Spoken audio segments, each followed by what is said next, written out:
This is The Gorge. It is a podcast where my friend Sara and I gorge ourselves on overanalyzing a topic. And Sara, what are we talking about this week? Well, this week on The Gorge, brought to you by Ko-fi.com/thegorge, where if you donate to us, you can put us toward a goal of making me play bad video games. So, that's cool. I don't know why I agreed to do that.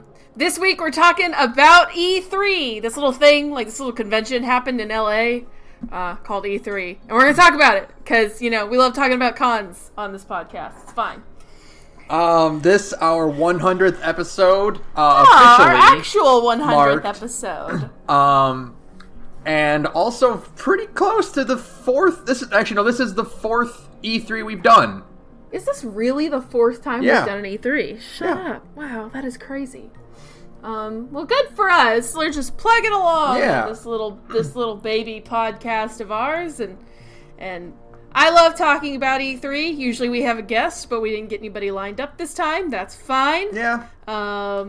So yeah, I'm ready to talk about E3. Overall, it was fine. There was a ton of stuff, so There were some hits, there were some misses. There were some very high highs and some extremely low lows. And not a whole lot of creamy middles. Yeah, so it all kind of evens out to being like a B+ for the whole expo. But boy, when it was bad. By the way, we have a Discord now. Oh yeah, that's right. When we during E3 we had a group call, and it was me and Ben and a bunch of other people, and we all talked during the conferences and stuff. And there are a few points in the calls where I was just like, ugh. I actually hate video games. I think I hate video games. And then I'd come back from it, and then something else would happen, and I'd be like, ugh. So it was interesting. So we're not going to hit everything that happened. I don't have anything lined up for the PC gaming because the PC gaming was mostly just a bunch of. There was one thing in PC gaming, so we'll talk about it when we get there. But it's literally just one game. Yeah, but I want to start off with a very quick one. Oh boy. Let's talk about EA again. Womp womp. Oh, reliable. Oh, EA, you always disappoint. And honestly, at this point, if you didn't disappoint, I would be a little sad. It's always we're starting with EA, who never does it right ever. The only thing that I even remotely cared about was seeing what Star Wars looked like and seeing some Apex Legends stuff. And Star Wars looks looks fine. You swing a lightsaber at stormtroopers, and a Wookiee showed up, and it was a very bad Wookiee. I didn't like that Wookiee at all. It was like a Wookiee. It was more like a person in a Wookiee mask than an actual Wookiee. It was hey Ted, is the Wookiee model ready yet? Not really. Well, the trailer goes up in an hour. Oh no! So put it behind some bars. Put him behind some bars, make it kind of a dark room, and pray nobody notices. But everybody noticed. Everybody on Twitter was like, what the fuck is wrong with that Wookiee? Is it sick? That poor Wookiee. It's malnourished. It's dying. Is malnourished. Look at its nose is dry. It's being tortured by the Empire, and it's become a horrible shade of its former self. It was not a very good tech demo, especially since we are coming off of games like Devil May Cry or Kingdom Hearts 3 that's what I was saying. That was after I've poured a stupid amount of time into DMC5, and so it's going from that where the animations have punch and heft and you're really feeling the combat and it's a lot of fun and it looks great. Going from that to Fallen Empire or whatever it's called, Fallen Order. It's so bland it's already slipping out of my ears as I talk about it. Going from DMC5, that action gameplay to Fallen Order's action gameplay is rough. Yeah. It's just rough. I'm just I get that it's probably an early-ish build, but Still, not a good sizzle reel. Not great. Yeah, especially that demo, the thing they played. Not a lot of action going on because mostly the enemies were just kind of it was clearly set on like very easy mode. Yeah. And it's like, oh yeah, these guys are really just standing in the distance and waiting for Cal something. I don't know, Jesus. To just kind of walk up and hit them with his lightsaber. Yeah, it's just they were talking about it like, yeah, this guy's like an expert player, and I'm like, man, I can barely struggle through DMC5 on Sons of Sparta, and I know I could do better than this. This is just sad. It's just sad and low energy. It's just low energy, and you're just tired the whole time. And you're like, oh no, it really is E3 now. If EA's bumming the hell out of me. But the droid was cute. The droid is cute. You're right. The droid is cute. Yeah, that's really it for EA because they showed Apex, which is like, okay, Apex is a pretty good game, I guess, and then like here are sports and no Anthem. No Anthem. Anthem is just gone. They are burying Anthem. Anthem is gonna die. They're gonna take BioWare out back behind the shed and put a bullet in the back of its skull like old Yeller. Boy, so sad. Anthem is it's done. Not even a whisper of a hint of Anthem. Dragon Quest 4. Dragon Quest? The other one. Dragon Age 4 is never coming out. Yeah, it's dead. Dragon Quest 4 came out a long time ago, Sarah. Yeah, it did. You're right. Hey, we'll talk about that in a minute. Yeah, that's it for EA. Literally, that's it. Who cares? God. Who cares? But Microsoft had some stuff to show. Microsoft actually did okay. They did fine. So I'm going off of the list that IGN pulled. They just kind of have everything, so I would go by their order. So the first thing they announced Project Scarlet, which I think they announced it way too early. I mean, they announced it after the PS5. We know the PS5 is coming. But the PS5 didn't have an official announcement. And, you remember what happened the last time Microsoft announced their console first? Yeah, they got sniped super hard at the next E3, which is exactly what's going to happen. Mm-hmm. So, yeah. I understand why, because they be putting it at next E3 would be too late. Yeah. But Sony has the advantage because they have taken their announcements into their own hands, and now they can do it whenever they want, and Microsoft is behind again. And I mean, it's the next Xbox, it's the next console. The games are probably going to look really good, and it'll have a solid state hard drive. So it's fine. It is a very current games industry move to be like, we're going to talk extensively about our fancy new console. And then they won't even show a prototype. Yeah, they don't show how a game would look like on it or anything, but they say a bunch of numbers and then your eyes just glaze over. Yeah, I don't remember any of that. I just remember numbers, numbers. And I'm just like, oh no, they're really doing this. It's got a solid state drive, which is going to be the standard from now on, which is cool, and that's great. That's cool. We'll talk about that some other time, but that's really exciting for a lot of reasons. But a little bit cooler, I think at least, we finally saw Halo Infinite.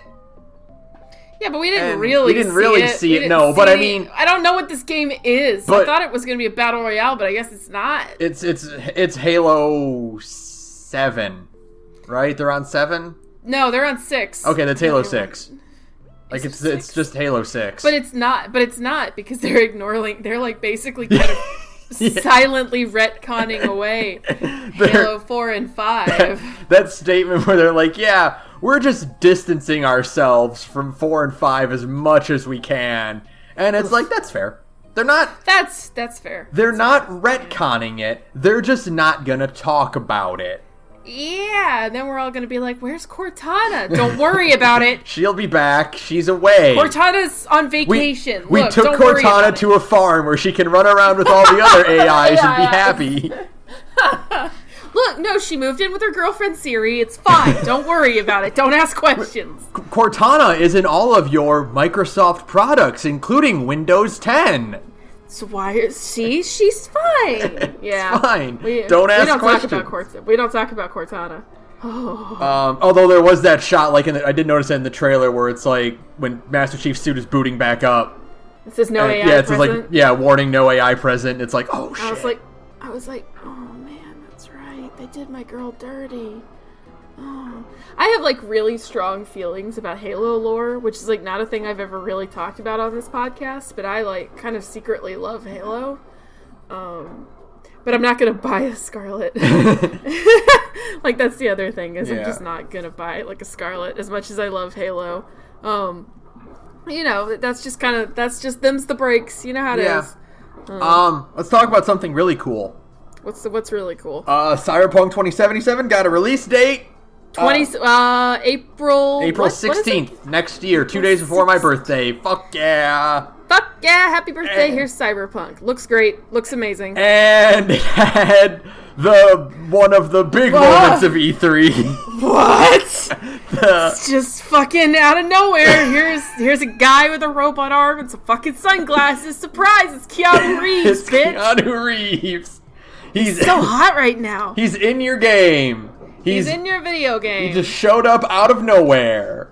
Keanu Reeves, literally, that's just all it is. He just showed up at E3, and then he was like, put me in Cyberpunk. And they were like, yes, sir, Mr. Reeves, sir. It's like... whatever you say.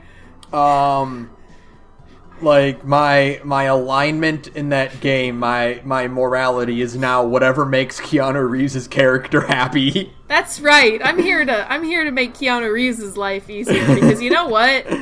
I've seen those videos of him training for John Wick, and I am 100% convinced that Keanu Reeves could kill you, me, and everybody we know without even trying. Like, that man is actually just John Wick. Okay? Yeah, he's very strong. He's very strong. He's extremely good with a gun. It's actually really weird. So yeah, I'm terrified of that man. So whatever he wants me to do in Cyberpunk 2077, I will do. So yeah. I was sure 2077 was going to be a next gen console. I was wrong. Yep, no, it's this year and or next year, very early, and boy, like I love watching compilations of all the other streamers and stuff. Oh man, that revealed the instant he takes off his sunglasses, and like 5 guys are just like, "What the fuck? It's Keanu Reeves!" Yeah, it's great. It's great because we also did that. Out. Yeah, we were screaming because it was just so out of nowhere. It ruled. Yeah. It just ruled. Yeah, so I'm excited for Cyberpunk 2077. I think it looks great. I think its box art is hideous. Oh, yeah, the box art is terrible. What are you gonna do? That bright, garish yellow. I was like, can they make a box art that looks worse and more bland than Spider-Man PS4? And Cyberpunk's like, we got you covered, bro. And then I'm like, it wasn't a challenge. I was kidding. That was a joke. It was hyperbole. I didn't actually want this. No, too bad. You're getting this incredibly ugly box art to stick on your shelf. Thanks. But yeah, I think it looks great. I'm excited. It's just like the fucking RPG I've been waiting for. Yeah, so, exactly. You know, it's fine. There's actually a ton of RPGs at this E3. Yeah, there were way more than I thought there would be. It's insane how many RPGs ended up showing up. It kind of rules. We're in a bit of a little mini renaissance of both Western and Japanese RPGs, which is extremely cool. Speaking of RPGs... Outer Worlds! Well, no, actually, I was going to move on. Next thing on the list. Real quick, Elden Ring from FromSoft and George R. R. Martin. That one leaked a few days before. Looks very... I mean, we didn't see any gameplay, but, you know. But it's a FromSoft game. We have an idea of what it'll play like. And, looked weird. There was some ARM visuals going on. And a lot of ARM visuals. Lots of, like, Norse kind of suggesting things. The blacksmith's skin was literally cracking. That was cool. The one night lady had like a robot arm, and that was kind of dope. And so, cool. I'm excited to actually see the video game. That's going to be a running theme of this E3 episode, I feel, is we got a lot of cinematic. There was a lot of movies going on. There were a lot of movies going on. And like Cyberpunk got away with it because they had a 15-minute demo like last year, but like most of these announcements are like it's all cinematic, and that was like a little bullshit. But it's I kind of get it in a way, because it's like we live in the internet age now. Mm-hmm. You don't need to actually put your gameplay in your E3 presentation, because inevitably, if you have like a demo on the show floor or even like a gameplay trailer on the show floor, it's gonna be on GameSpot. You know? Yeah. Like, why waste time instead of just, like, being able to fit more trailers and stuff? And then you can say, hey, we showed 60 games, you know? Yeah. So, I get it. I actually do get it. I mean, it kind of still sucks, but I get it. So, you know. But yeah, also, Outer Worlds looking real sharp. Outer Worlds looks extremely good. Boy, it is just Fallout, isn't it? Obsidian is very mad they don't get to make New Vegas again, so they're just going to make their own New Vegas, and no one can stop them. They make their own New Vegas with blackjack and hookers. I love that, like, you can tell it's, like, based on New Vegas. Like, the way aggressively. The way the characters are animated, the way the interaction works, like... Oh, there is so much New Vegas in this. They are if it's still Josh Sawyer, boy, his name is harder to say than I realized. Josh Sawyer at Obsidian, then that man is still very angry. And they were very insistent, like several times. They're like, because we're the original creators of Fallout, and because we like Fallout so much, we wanted to make more Fallout. And like because we made Fallout. Did you know we made Fallout? We invented Fallout, and because we're such huge fans of the wacky, creative world of Fallout, we wanted to make something in that same vein as Fallout, which we invented.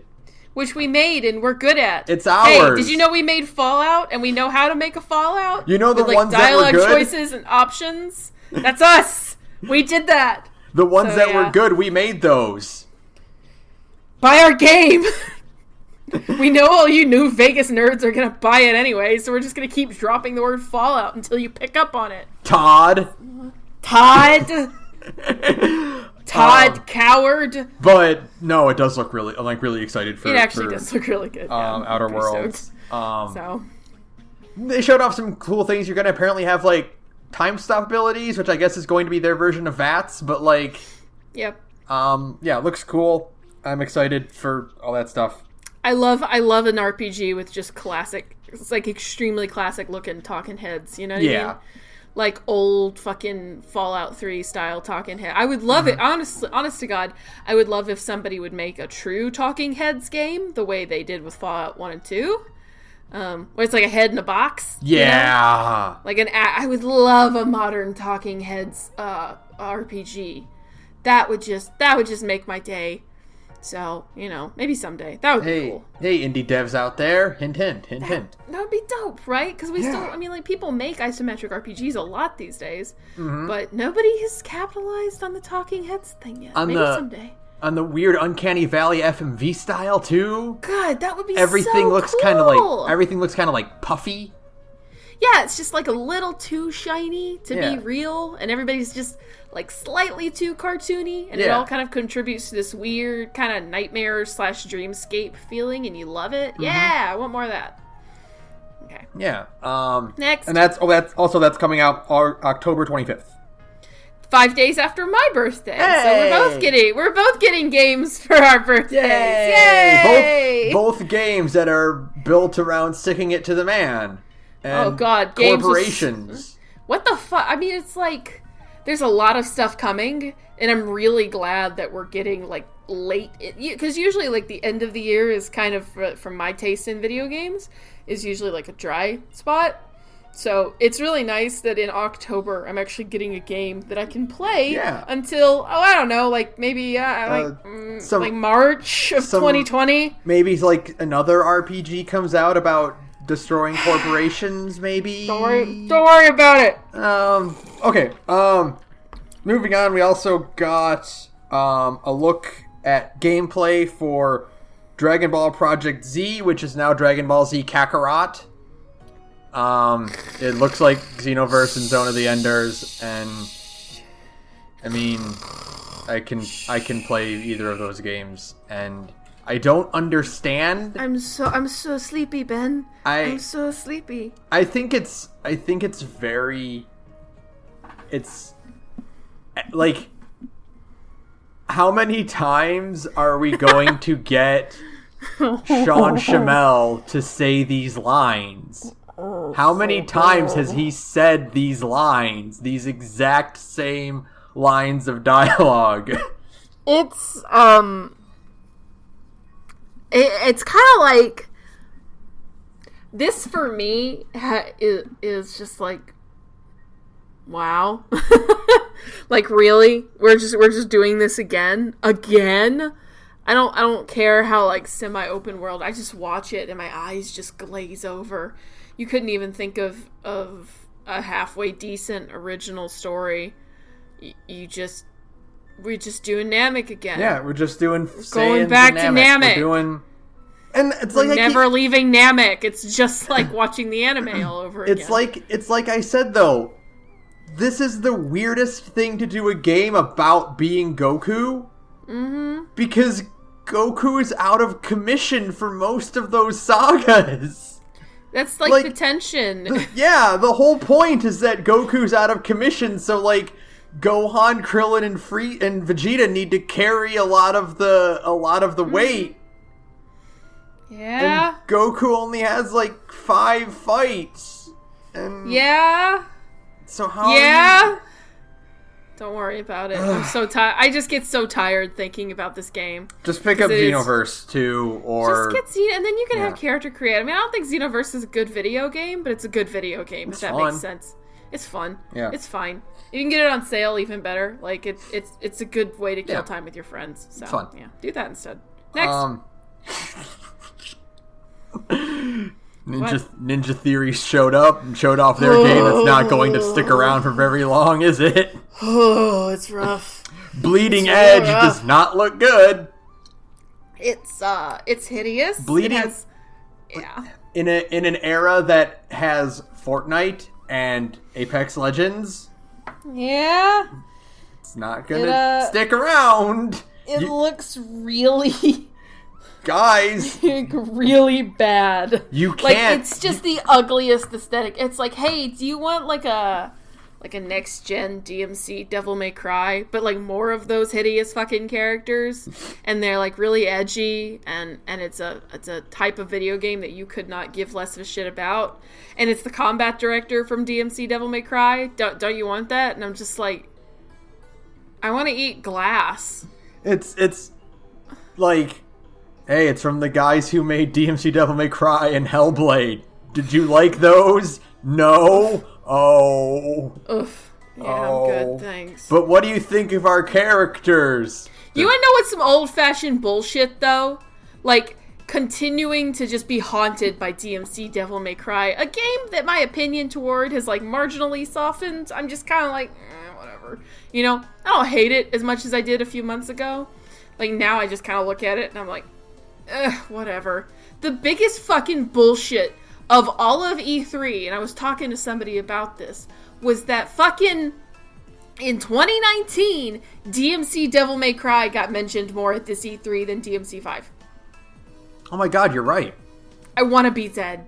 I actually want to like be dead and die. I want to die and crawl into the ground and be dead forever because of this. Because we live in hell. I live in hell. I will never be free from the specter of DMC Devil May Cry. It is, I am positive, the fact I spent like 2 hours one night, like kind of drunk, making fun of like Reboot Virgil. I am absolutely positive that it's come back to haunt me in the form of this fucking karma. And it will never go away. So, yeah. I'm just gonna have to live with this forever. Reboot Virgil's like, you spent 2 hours making fun of me, but I had the campaign.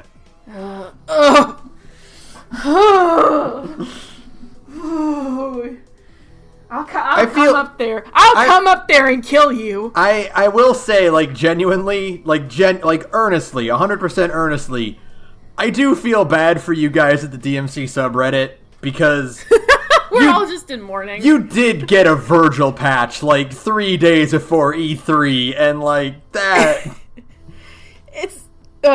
Like, that was really, like, oh... That's low. That's low. That really could have been something. It really could have, and I'm really sorry. Like, I feel bad for you guys, because that...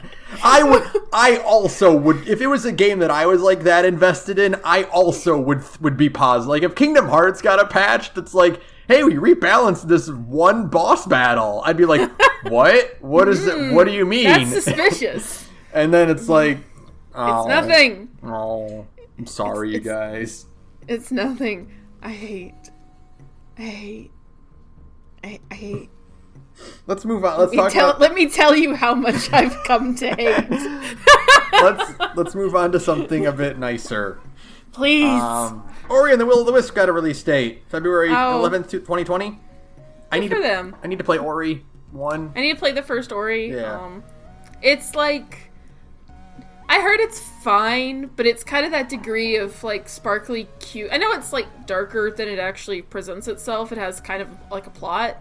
But that kind of cute animal side-scrolling gets kind of a few things combining together that just kind of make me go, like, ugh. So, like, I can appreciate Ori from a distance, but when I see Ori, I'm just kind of like, that looks nice. And then I move on, you know? Still, it's very cool, it's very artistic, and very pretty. We need more of that kind of stuff, so good for it. It's nice. Good for it. Next. On the opposite end, and we're just going into mindless garbage, oh no! Lego Star Wars Skywalker Saga in 2020. So tired. I love the Lego games. I think they're great. They are just mindless fan service, Muso style for kids. Yep. Just pick from a million characters, and Jar Jar Binks and Darth Maul can team up and fight droids together, and... Baby's first Muso. Yeah, it's just fun, and it's cool. They're actually, all of them are legitimately funny, too. Yeah. Yeah. Something really cool, though. You'll like this one. Hey, Sarah. Yeah? Did you see they announced a new Tales game?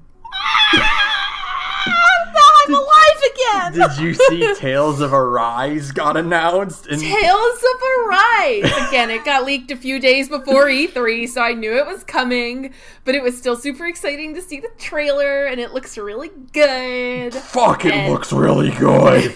It, like, actually visually looks good instead of, like, a video game that can still run on a PS3. Unlike Berseria.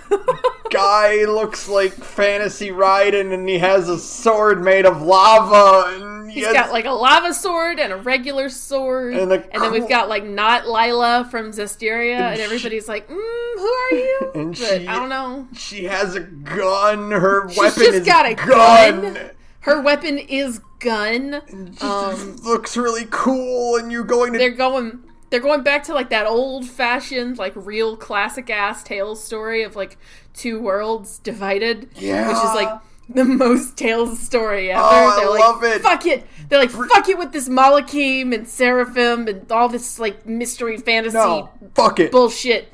We're just doing two planets. We're going back to Symphonia, bitches. We're doing I wish the writer of Symphonia would come back. Are you fucking kidding me? That would actually make me, like... I'm excited about Arise, but if they were like, I think her name is Miyajima, it's Miyajima. If they were like, Miyajima-san's coming back, I would ascend.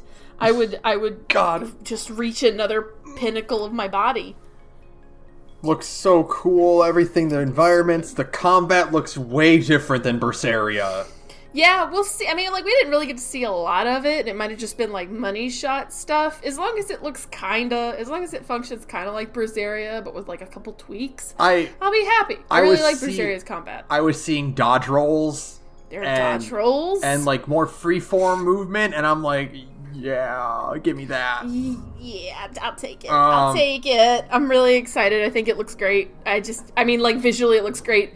All of the cities and stuff we saw look like unique again, which is, again, oh boy, this area was really lacking in some unique landscapes. Holy shit.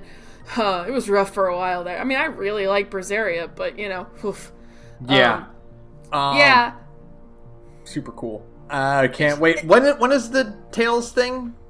Next week. Tales Fest is next week, and that is probably when we'll get a name and more of a breakdown. Like, we'll get the two main characters' names, almost certainly. Yeah. And we'll get, like, an actual demonstration of the battle system instead of just, like, a sizzle reel. Mm-hmm.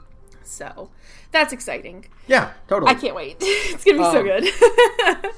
Next one I think is cool just because it's notable and it's been a long time coming. Phantasy Star Online 2 is finally coming to America. Yeah, that's bizarre. That's a weird time to do it, but sure. It came out in 2012, so it's been 7 years. But okay. I'm mostly bringing it up because Liam won the bet.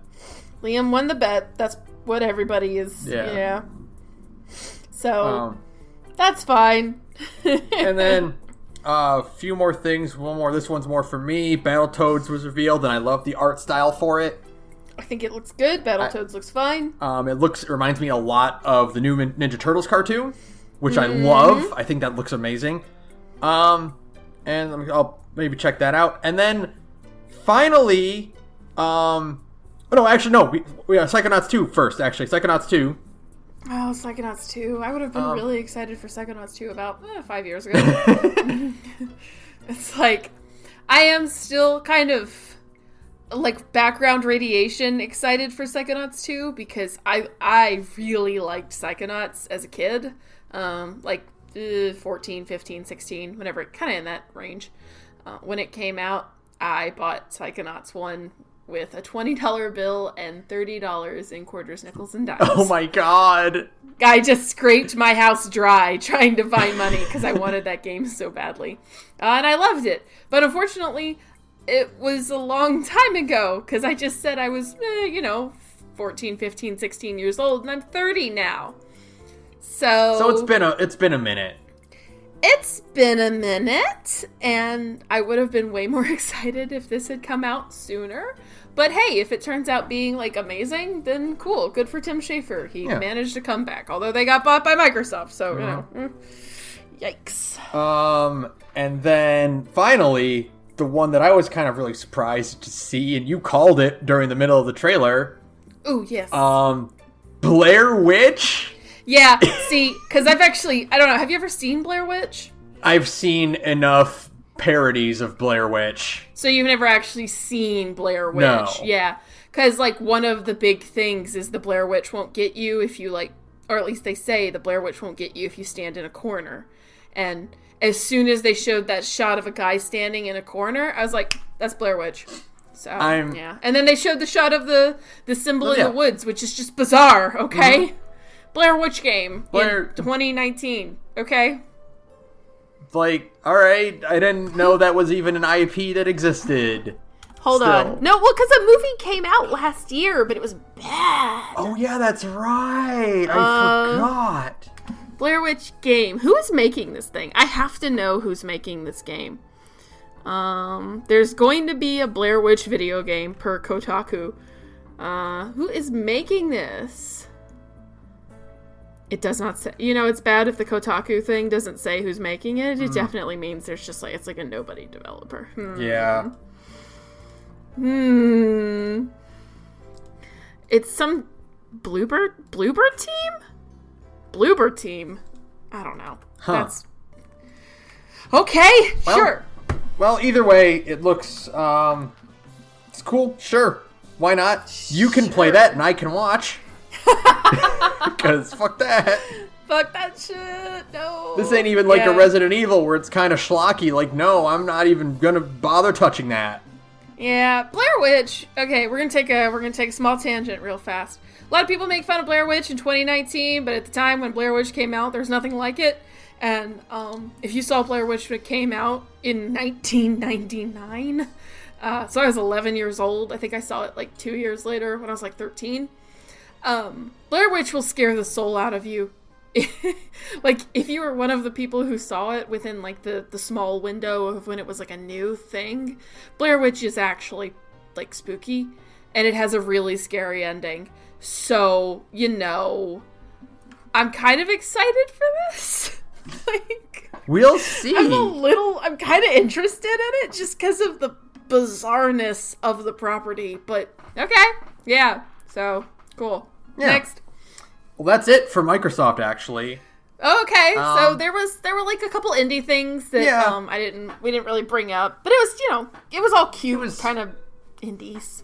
Yeah, there were a few, like, notable things and stuff, and, usually, those are usually thrown in, like, the in between, like, the big trailers and stuff. Yeah. And it's like, look at this game. And there's always a lot of interesting stuffs in there, so, So, some cool stuff, some not cool stuff. All in all, like, what's become, like, the standard Microsoft show, Yeah, Microsoft always puts on a pretty decent little show. Yeah. There isn't too much talking between trailers. They're just like, here's a trailer, here's a trailer, here's a trailer. So there's always something for everybody, and I respect it, even though I'll never buy an Xbox. Oh, I almost forgot. The one I did want to mention is the Lego Forza game.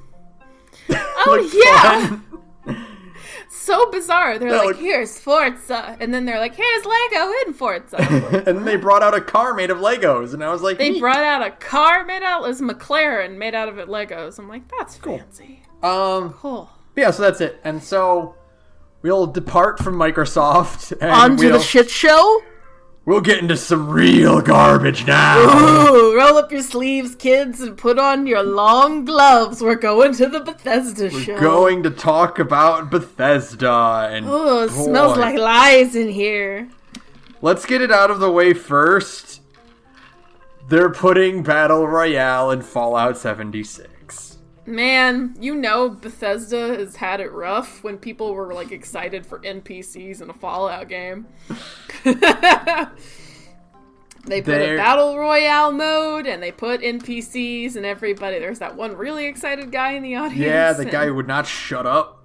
The guy would not shut the fuck up. And boy, oh boy, it was something else. Yeah. This show... The whole show was, most of the show was pretty bad. A lot of, hey, we're still working on this game. Because they showed off more trailers for Wolfenstein and for Fallout 76 and Elder Scrolls Blades and... so bored. Nothing about Starfield or Elder Scrolls 6, which is... Other than Todd being like, I promise we're working on them. Which is really bad because, boy, it could have used, like, hey, here's gameplay of Starfield. Yeah, here's even like a rough build of Starfield to kind of give you an idea.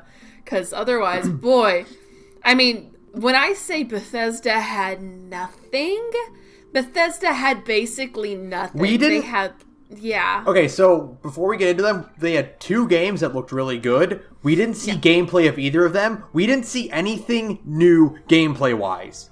No, we saw Doom Eternal, and that's it. But we've already seen gameplay of Doom Eternal. We've seen, yeah, you're right. Okay. Yeah. So we've seen a lot of gameplay of Doom Eternal, and it's like, that's cool. No. Doom Eternal looks great. Doom Eternal looks really cool. I did like when they're like, yeah, this is the ultimate power fantasy. Just get it out there in the open. Just say it, yeah. We're not even hiding it. You are very strong and your dick is very big. Now go kill everything. Go kill everything with an extremely satisfying super shotgun. Are you... killed all of hell, now it's time to kill heaven. Yay! God, it looks so good. I can't believe... Doom Eternal looks amazing. I can't believe Bethesda's making the next Shin Megami Tensei. Well, fucking Atlas sure the fuck isn't. Womp womp. We'll get to that. But, yeah, that looks fucking really good. And, of course, Wolfenstein also looks really good. They showed some quick gameplay of that. Mostly just hype that the level designers from Dishonored are working on it, which is good, because... Good! Need some good level design in your Wolfenstein game. Yeah. We definitely need a Wolfenstein with some good levels again, please. Yeah. Now, before we get to the really, really good stuff, I need to get this out of the way, because otherwise it'll taint the good stuff that I want to talk about. Oh, no. Fucking mad about Commander Keen. Boy, did they... That was a, whew. Yeah, God, we were all so excited in that fucking Discord call. We were all just like, yeah, Commander Keen is back. That's dope. Look at this cool 2D platformer with this cartoony art style, and it's really cool, and there's like a co-op element in it. That's great. And why are they showing a phone? What have you done to Commander Keen? You turned it into a phone game. No one wants that. What have you done? God, I was like actually angry. Like, I wasn't just bored, I was angry. Yeah, because it's the fucking... I'm just so in awe of, like, when these idiot devs are like, yeah, we made a follow-up to this game franchise that everybody loves, and everybody gets really excited. And they go, it's a mobile game! It's for your cell phone to play. That thing you really love playing video games on, your iPhone. Cool. Aren't you super happy? We dug up Commander Keen's body. We propped it up and we put it on a phone for you. Todd Howard stuck his hand up Commander Keen's ass and is now using him like a puppet. It's so sad. Oh, it's so depressing. Poor Commander. That's it. Yeah. Commander Keen. Man. All right, let's talk about something good. Let's talk about some good stuff. Let's talk about Ghostwire Tokyo. Oh, man. Ikumi Nakamura, the most charming woman at E3. Her and Keanu Reeves are just like... They're just charm embodied. They both walk out on stage. Everybody loves them. Ugh. After all this crap with Bethesda, suddenly a very cute woman walks out on stage and she's very happy to tell you about her spooky game. She's here to tell you about her spook, and she says it like that too. She's like, it's spooky. And I'm like, I love you immediately. I would die for you. Okay, I'm on board. And they showed the game, and it sure as hell does look spooky and weird and trippy, and I'm into whatever they're going to make that into. I would like to see actual gameplay of it, yes. But... Ikumi Nakamura is the lady who did all of the really good monster designs in both Evil Within games. And she did a lot of design work for Bayonetta. So, at the very least... And there were a lot of really cool, like, creepy transitions and stuff in that trailer. Yes! So at the very least, if she's the creative director on Ghostwire Tokyo, then at the very least it will have kind of the way, like, the Evil Within has a lot of really strong... Like, the Evil Within 2. The Evil Within 1, now that I think about it some more. Both of those games have, like, despite their kind of mechanical failings, and I know 2 is a lot better, I haven't played it, and I probably never will, but despite their various and sundry failings, they both have really good, like, really striking kind of visuals. There's a lot of really good stuff in the Evil Within 1. I'm thinking of the incredibly excellent transition from falling to standing. It's hard to even explain, but it's a really good trippy shot. Everybody's seen it. Yeah, I get what you're saying, though. I have seen that shot. Yeah. And the Evil Within 2 has a lot of really strong visuals, and especially in the first, like, 2 or 3 hours of the game, and then it kind of dials it back and then brings it back at the end of the game. So yeah, I'm at least excited that this game will be extremely aesthetically pleasing. Yeah. If anything else, there's going to be nothing that looks like it, and that's enough for me sometimes, you know? That's all I need. Sometimes a game can be, if a game has really unique aesthetics, that actually can carry it pretty far. Yeah. So we'll see. But I'm really excited. Yeah. Yeah. And then the other one was by the Dishonored group, Arcane. Deathloop. Deathloop looks really cool. At least conceptually, it looks fascinating. Yeah, holy shit, yeah. Time loop, time travel, bullshit, killing each other over and over again, with a lot of really interesting cinematic-looking visuals and strange set pieces, all set to the background of 1960s retro grindhouse aesthetics. That just Perfect. It looks like God, like a caramel in my mouth. It looks like they are taking the abilities in Dishonored but they're making them look more like plasmids, which I think is really dope.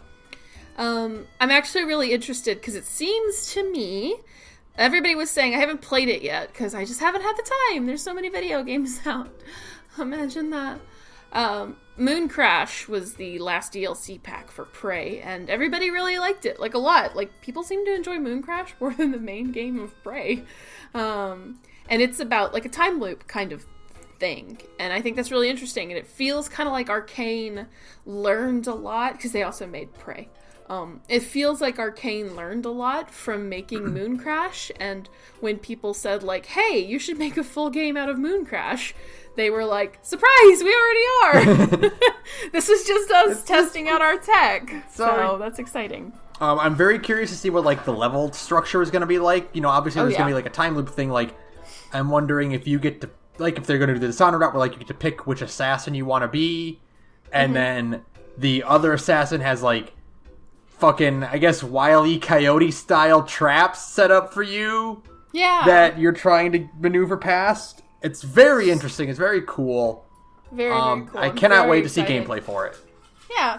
I'm excited to see more of it and more details about it. But just again, Arcane has probably some of the best art direction in the industry. I just think they have some of the strongest art direction for all of their games. They obviously do lean pretty heavily into period aesthetics, so, you know, different time periods and stuff. But they have a really good grasp of it. Dishonored has always just felt really authentic compared to other games set in that time period. It just feels like a lot of research goes into their games, and everything is very meticulously designed. And so even when, like, an Arcane game doesn't really grab me the way, like, Prey didn't really grab me, I still enjoyed what I played of it because it is so mechanically, like, just beautiful. Their games are beautiful. Even the old Dishonored just has such a good aesthetics. So, for all of Bethesda's failings, they have got some really good artists on staff, man. Like, that's the thing. They have a ton of great artists on staff. Yeah, say what you will, but, like, fucking Wolfenstein, Dishonored, and Evil Within, and all these games have just fucking... Even Fallout. I remember at MomoCon, we were looking at art books, and we were flipping through the Fallout 4 art book. And, and it's just, you know, immaculate, like, it's the design work that goes into all of their games. And it's like, the thing is, like, you know, you and I have played, like, hundreds and hundreds of hours of Fallout 4, but, like, if you think about it, like, if you're looking at those from a fresh perspective, that game does look really good. The game has very strong aesthetics, yeah. And even 76, for all its failings, has extremely strong aesthetics. So it's got some. In that trailer, we saw like the Battle Royale. Like, they had some really good monster designs and stuff. Yeah, and like, yeah, they have great design. It's just the games themselves aren't. It's just that they're tied to Bethesda. Yeah. Well, whatever. Maybe Deathloop will be good. Yeah, we'll see. But that's literally it for Bethesda. They did not show a lot. They showed a lot of talking and so much talking. A lot of clips of their studios and how everyone's super excited to work at Bethesda. And how much their fans love them, and we're all in the audience like, okay, we're really tired of this shit. It was pathetic. I mean, it was actually pathetic for a while. Yeah, like, a little bit. The amount of people just paying people to fawn over your fucking game studio after you put out the disaster that was 76. It was, like, actually kind of pathetic. Yeah. So, yeah. It's like it was like a C- just because I think Ghostwire and Deathloop both are so fascinating. And Doom Eternal looks really good. I actually gave it a D+ because we didn't see gameplay of those two games.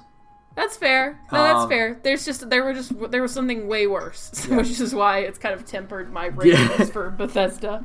You know? Oh yeah, for sure. But let's talk about a fun one. Let's shift gears to Devolver Digital.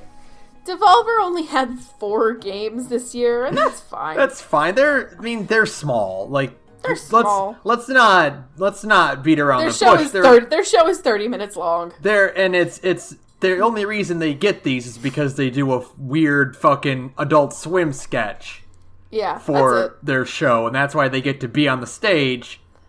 but it is This year fun. they did a direct. It was funny. It was fun. It is funny, and they do show some pretty cool games sometimes. I think Fall Guys looks really cool. It does. It looks fun. I want to play that. I hope Fall Guys has, like, some local multiplayer, because fuck, that would be a fun party game. Yeah. Like, it's not a battle royale, it's more like an obstacle course, like a fucking Nickelodeon Guts. Yeah. And it looks really cool. Yeah. Yeah, I'm interested in that. They also showed Devolver Bootleg, which I just bought today. Oh, did you? Yes. I haven't gotten around to it yet. Which is cool. It is quote-unquote bootleg versions of 8 of their games, and apparently some of them are really Milwaukee. Good. There's Hotline Milwaukee. Hotline Milwaukee. I love like everyone saw that and immediately just started posting clips of Red Letter Media. Yeah, Mike and Jay with like where they're holding the guns wrong. That's it. That's it. It's amazing.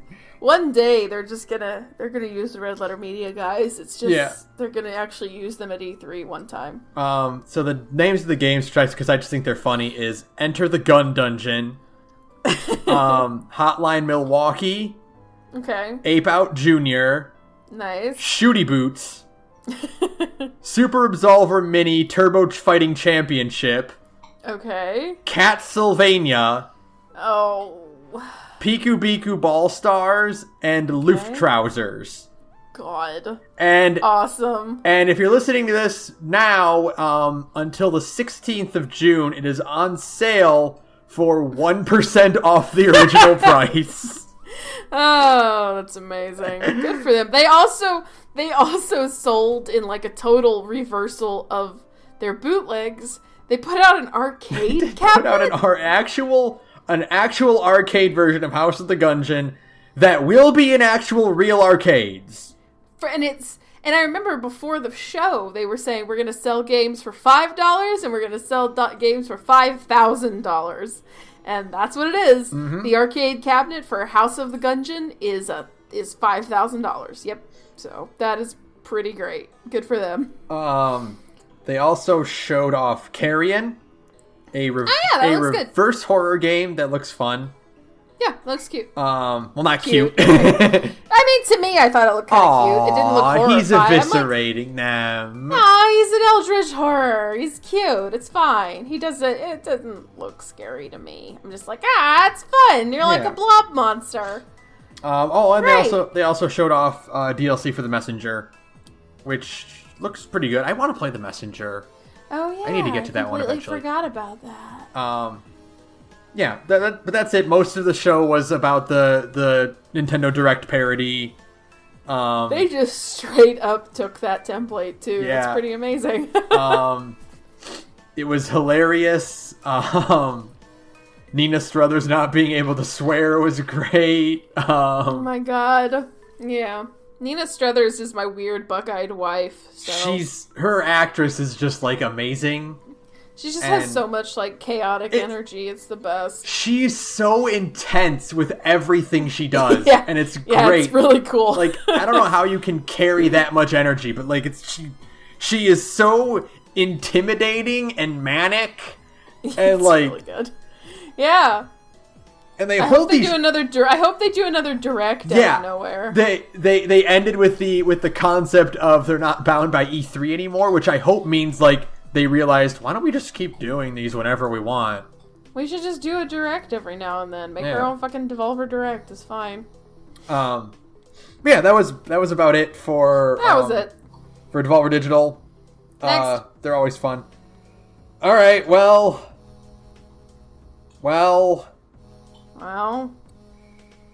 Let's talk about...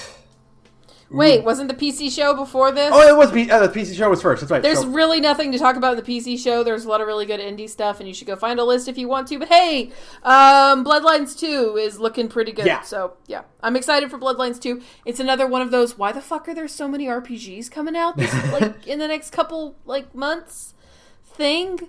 It's supposed to be out January 2020 is what they're saying. Way sooner than I expected. Mm-hmm. We'll see. I heard that the Nosferatu might be DLC, but I'm hoping it's just like a cheap, like $1 DLC or something. Yeah, that or would it's be, like... that would be really shitty. Or it's like free or something. It would be really shitty to sell like a standard class from the first game as DLC. So I hope it's either like really cheap DLC and they're just like, no, we just gotta get this game out so that our publishers don't sue us for not having it done. And if that's the case, fine. If it's like, here's a $2 DLC to play as the Nosferatu clan, I'd be like, alright, that's fine. But yeah, other than that, I mean, it's Bloodlines. I really would like to play the first game, but it's also like cartoonishly broken, and I don't have enough time. So don't have the time to fix it, or know how. Because time to fight. I think even the patch to fix it is unavailable now. I don't know. I hope somebody out there can direct us toward maybe playing Bloodlines, and it's like, actually, Sarah, it's not that hard. Here you go, and then I can play it. But right now.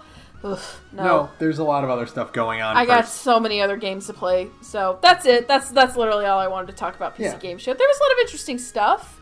I don't think it was a bad show, but there wasn't a lot that personally interested me. Yeah, like a lot of PC games lately are leaning more into isometric strategy games or turn-based strategy or real RTSs or that kind of thing, which is just not what I'm interested in. That's not my thing. Yeah. Like, there were a lot of that, like, boy, if I was into this genre, I'd definitely pick that up, because the art style looks cool, or it's got a cool gimmick. Yeah, it's really just that, like, the PC Game Show has such a huge variety of things that there's something for everybody. Yeah. You'll find something. We saw Bloodlines, and they showed off Maneater again, which is good. I want that game already. Which is good. I just would like a fucking release date, thanks. It's been, like, a long time now. Can we get a release date for Maneater, please? So, yeah, that's it. But now, now let's move on to the best show. Let's move on to Tom Clancy's Ubisoft press conference 2019. Oh, no. It was so bad. I hate Tom Clancy. I am shocked at how bad that was. I mean, even though I think Watch Dogs Legion looks pretty interesting conceptually. Let's talk about that one first, because it was the first one. Let's get it out of the way. Wow, They sold me on Watch Dogs. I didn't think they could do it, but they did. I'm actually pretty fascinated with Watch Dogs Legion. If it turns out to if like the reviews come out and everyone's like, yeah, it works pretty well, I'll probably buy it and play it, because I think conceptually the idea of a stealth hacking game where you can play as literally anybody, even though I'm sure a lot of them will be palette swaps. Mm-hmm. I still think conceptually that's really interesting. I would like to try it. If they can actually carry out any of the promises about like changing cutscenes and stuff like that, I think that sounds neat. What I'm betting there is a appearance and backstory and skill generator in there. Okay. And there's gonna be like 25 of the quote-unquote main characters. Like, these are the ones that can affect the story in different ways. And then you'll be able to recruit anyone, and they just kind of slot into that role. Yeah, okay, that makes sense. And it's like, so you can technically, there is a lot of variety in there, but it's like, there's just a set, like, it's gonna check, like, okay, well, is it from this class of character? Alright, the story will go in this direction then. Right, okay. Yeah, and I think that's fine. I think that's honestly smart. I think it's a super interesting concept. So, I mean, I was actually, before E3, the rumor of Legion started, and I was like, oh no. Watch Dogs Anonymous. Oh no. And then they actually showed it, and I had to confess, I was like, this is actually pretty interesting. Like, this is a pretty cool concept. I was reading an interview from the director of the game. He isn't one of those Ubisoft fuckheads who is trying to be apolitical. He's actually saying, like, no, I actually am trying to be political. Yeah, that was a big relief, especially after the fucking Division thing. Oh god, that shit makes me want to throw up. But no, this guy actually is like, no, we are actually trying to say something in our game, so, that's cool. I like it when people aren't cowards when they make their video games, because otherwise Ubisoft is the pinnacle of cowardice. I actually think Watch Dogs Legion looks really interesting. I think it's kind of ugly, but, it was an early build. Yeah, we'll see how it looks later The game isn't out until, February of 2020, so... I'm super excited for French voice directors to give American actors doing British accents. The accents in that gameplay were really bad. They were all like, "Oh, pep pep cheerio, God save the Queen, Mary Poppins." It was rough. Oh, mate, you got a license for that hacking you're doing. Oh, mate, have you paid your TV license and your hacking license? I'm Cockney. I got no culture. Shit. Fuck. It was pretty rough. But Helen is the hero of E3. It did have a granny. It did have Granny. It did have Assassin Granny. It had a murder granny, and she was pretty great. I was a little disappointed that they're like, yeah, she was a former assassin, because I just wanted, like, an old lady who gets up one day and she's like, time to start murdering the cops! Time for revolution, children! Wu-Tang is for the kids! I was really hoping that she was just a grandma who one day was like, fuck the police state! She was a grandma who woke up to justice. She woke up to justice. The Dark Knight Helen woke up to justice. Now but I'm picturing Helen doing the kung fu in the background of the DMC1. Yes! I love it! Oh, it's so good. Okay. But then are you, hey, Sarah, do you like Tom Clancy? You know what I like, Ben? I like dogs. I like dogs. I like that John Bernthal brought his dog on stage. And we literally, the whole time, they're talking about fucking Tom Clancy Breakpoint or whatever the fuck it's called. Tom Clancy Ghost Mind Squad Goal. Who cares? The whole time they're talking about it, every single one of us in the call was like, is the dog in the game? Who's the dog? Whose dog is this? Why is there a dog here? Does the game have a dog? Show us the video game dog. No, that's just John Bernthal's dog. John Bernthal just brought his dog. You just like, hey, I want to bring my dog on stage. And the dog was a very good dog. It just laid there and was very calm. It was probably a little overstimulated. A little bit. Freaking out a little bit to be around so many people. Poor thing. Yeah. But it's a good dog. Its name is Bam Bam. And John Bernthal loves his dog. I respect that. And like, it's a little weird. And like, speaking of disappointment, when it's like John Bernthal's in this game and he's wearing a black trench coat, I'm like, are they doing a Punisher game? Is Ubisoft making a Punisher? Oh, it's Tom Clancy. Never mind. He's just playing a John Bernthal character. He's just doing like an acting thing. He's just okay. All right, never mind then. I almost got excited, idiot. Oh, you're so stupid. You almost tricked me, idiot.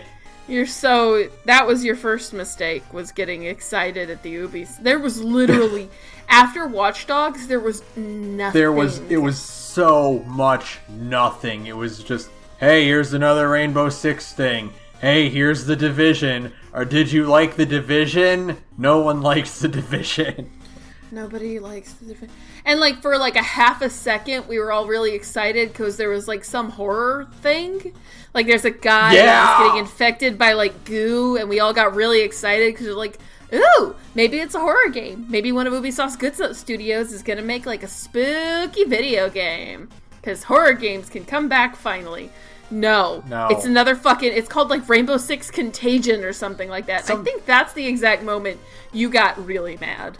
Yeah, I was like, because people were like, what, it looks like a Venom symbiote thing? Like, is this System Shock 3? Because he's wearing like a really weird wristband thing that's kind of futuristic, and it's like, there's things running around, like, what the and it was like circuitry on it, like the goo on his skin looked like a circuit board. Yeah, like, ooh, what is like, this? Wait, is this like like what the hell? Like, should we recognize this? Like, is this like a reboot of something? Like, is this like no? It's just a Rainbow Six game. It's basically Rainbow Six Zombies, but not. And then a bunch of military men came in, and it was Rainbow Six. And then that was the exact moment Ben got really mad. I was just like, and like spent the rest of the press conference just going, man, I fucking hate Tom Clancy. And I was just like, oh shit, Ben's mad. I was legitimately angry because I was still riding the disappointment of Commander Keen, and I'm like, god damn it. Yeah, it was rough. They showed Just Dance still exists. They danced on stage. I think that was the moment somebody asked me if I was okay, because you hadn't said anything. No. That was that. But then there was a point where like I got up to pee during the Just Dance, and you're like, Ben, are you okay? Because you said something and then you just muted yourself. Yeah, but no, at one point during Just Dance, I hadn't said anything in a while. Yeah. And someone's like, Sarah, how you holding up? And I just went, I'm not holding up. I'm not okay. I wish I was dead right now. Just the idea of like the two hosts of the Discord channel are both silently dying. Out. We both just completely emotionally checked out from this fucking piece of shit. It was the worst. I mean, it was unironically probably the worst conference I've ever seen. Okay, but they did end it with Gods and Monsters, which I like. Breath of the Wild. Yeah, but hey, no gameplay. Guess what? No gameplay, and we're getting another Breath of the Wild. So who gives a fuck? Yeah, you're right. So who cares? Who gives a fuck? So yeah, I mean, it was legitimately. We've been doing this for, what'd you say, 4 years now? 4 years, yeah. It was the worst conference I've seen in 4 years. And I mean, like, it was worse than like Square Enix's last year was pretty bad, but they still had a few things, and they didn't waste my time with talking. They just showed a bunch of trailers. It was like 15 minutes, and it's like, all right, here's a bunch of trailers, and then we're like, bye. All right, cool, like, I guess, bye. Cool, I guess, thanks. So they didn't waste my time with anybody talking. This was nothing. Bad. This was for like an hour and a half. This was John Bernthal getting on stage, and John Bernthal, I'm sure he's a great actor, but he does not have the stage presence of Keanu Reeves. And I mean, literally everybody was more focused on John Bernthal's dog. Yeah. I could not. If you put a gun to my head, I could not tell you what John Bernthal said about that fucking Ghost Recon game. Like, for real. So, because I was too busy going, dog. There's a dog. There's a dog! We were all just so fascinated by it. It was a good dog. Oh god, I forgot the worst one. Oh no. That fucking worse? That fucking TV show they announced. Oh god, at their fucking video game conference. Fuck. God, fuck. I had blocked that one out of my memory. Fuck. Yeah, fuck that. Fuck Ubisoft. It was literally the worst conference I've ever seen. F- if that's even possible. Complete Let's move fail. on. Let's talk about a good one though, can we please talk about something good? Let's talk. Sarah, go. It's fucking Square Enix, and they started. Yeah, let's fucking talk about Final Fantasy VII Remake, motherfuckers. How great! Even if Square Enix had showed up with only the fucking 15 minutes they had of Final Fantasy VII, and been like, best conference ever, A+, 10 out of 10, 100 out of 100. Go home. The rest of y'all just go home. Square Enix won. The gameplay of 7 Remake looks so fucking gigabrain. Like, oh god, my brain was like huge watching it. I can just feel my mind expanding. Do a bunch of standard attacks to build up an attack gauge, and then time stops so that you can do cooler attacks with a more tactical idea, and your limits have been shifted over to just being like finishers. They're just special attacks. Yeah. They're just cool special attacks now. Which is great. Which is great, and it means that, like, I'm sure the meta of the game is that certain characters, because they said that your ATB will build even if you don't do attacks. So what I'm betting is that characters like Aerith will have, like, their ATB will build fast, but they can't do physical attacks because they're just, weak, like that's not what they're there for. And then you have characters like Barrett, who probably have like a slow, natural ATB build, but because he's got a fucking machine gun, as long as he's just going, at it, then he's building ATB. It's genius. Holy fuck! From what they've shown, like, I can easily see characters kind of being shunted into, like, 3 quote-unquote categories. Yeah. I can see characters like Cloud and Tifa and Red 13 being, like, melee-focused. Yeah, of course. Get in, you build up like a standard, like you build up your gauge like that. Characters like Barrett and Vincent are probably more going to be projectile based. Yep. And then characters like Yuffie and Aerith are probably going to be more like magic based. Yeah. So they stay back and their ATB builds fast and they have low physical attack. Yeah. And that's great because like they were talking about a lot about how real-time character swapping will be fast and decisive because you're going to want to attack certain enemies, like enemies that might be out of range or flying. Mm-hmm. So you can't get up close with your melee. You have to switch to a gun character. Oh my god. They'll have they showed off the Scorpion tank where Barrett had to do a guard break technique so that Cloud could get in. So cool! That's fucking awesome. Fucking dope. Everything I'm seeing in the gameplay, and I can already see that, I can already bet, there'll be some kind of upgrade, like a level up tree, where it's not like a tree, but more so as you gain levels, you also gain more ATB bars. You won't just have the 2. Right. You'll earn more as you progress. You'll get, you'll probably end up with, 3 or 4. And then, a summon will cost, 2. Yeah. And so that's kind of how you balance it so that people can't just do a couple attacks and spam summons. Instead, it's no, you actually have to be strategic with your ATB bar spending. It's so smart. What the fuck? So great. Holy fuck, it looks so good. There's a lot that I'm wondering about because obviously characters like Cloud, Aerith, and Tifa, they have the same moveset no matter what. It's whatever weapon they have equipped will be whatever. But characters like Barrett and Vincent and Yuffie have slightly different weapons. Barrett has physical attacks. Barrett can get up close. Red 13 has both projectiles and physical weapons. So I'm wondering how Vincent's limit breaks are gonna work. Yeah, I think they're going to remove all of Barrett's melee weapons. Probably.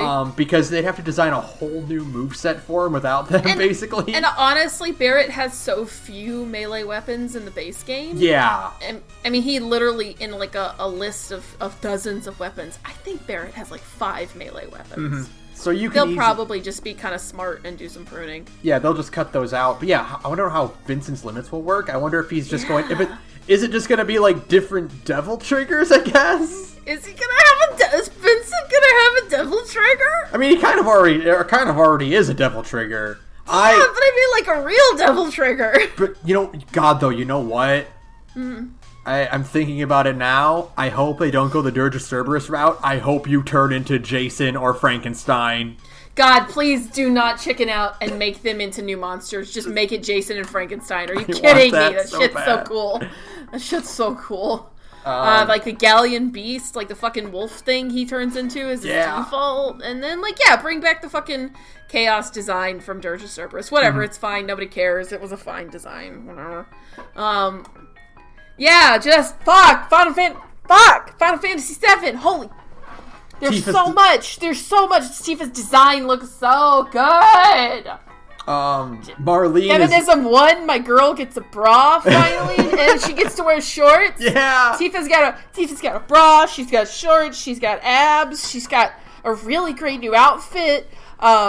She looks great, all the voice acting is great. I'm just so I am through the roof. This is my DMC5 for this year. This is the game. This is the game that I am just itching to get my hands on. They had a demo at E3. Everyone I've seen so far is saying it plays great. It plays really comfortably. It's very responsive and fast. people have been saying there's like a little bit of choppiness in it, but it's probably because it's an early build. It's an early build. Fixed out easily. And we got some details on like what it's going to be. So the first thing is Midgar. God, what the fuck is it gonna be? It's gonna be like the first thing is Midgar. Like what we're getting on March 2020 is Midgar, which is not what I thought. I thought it was going to be disc 1, disc 2, disc 3.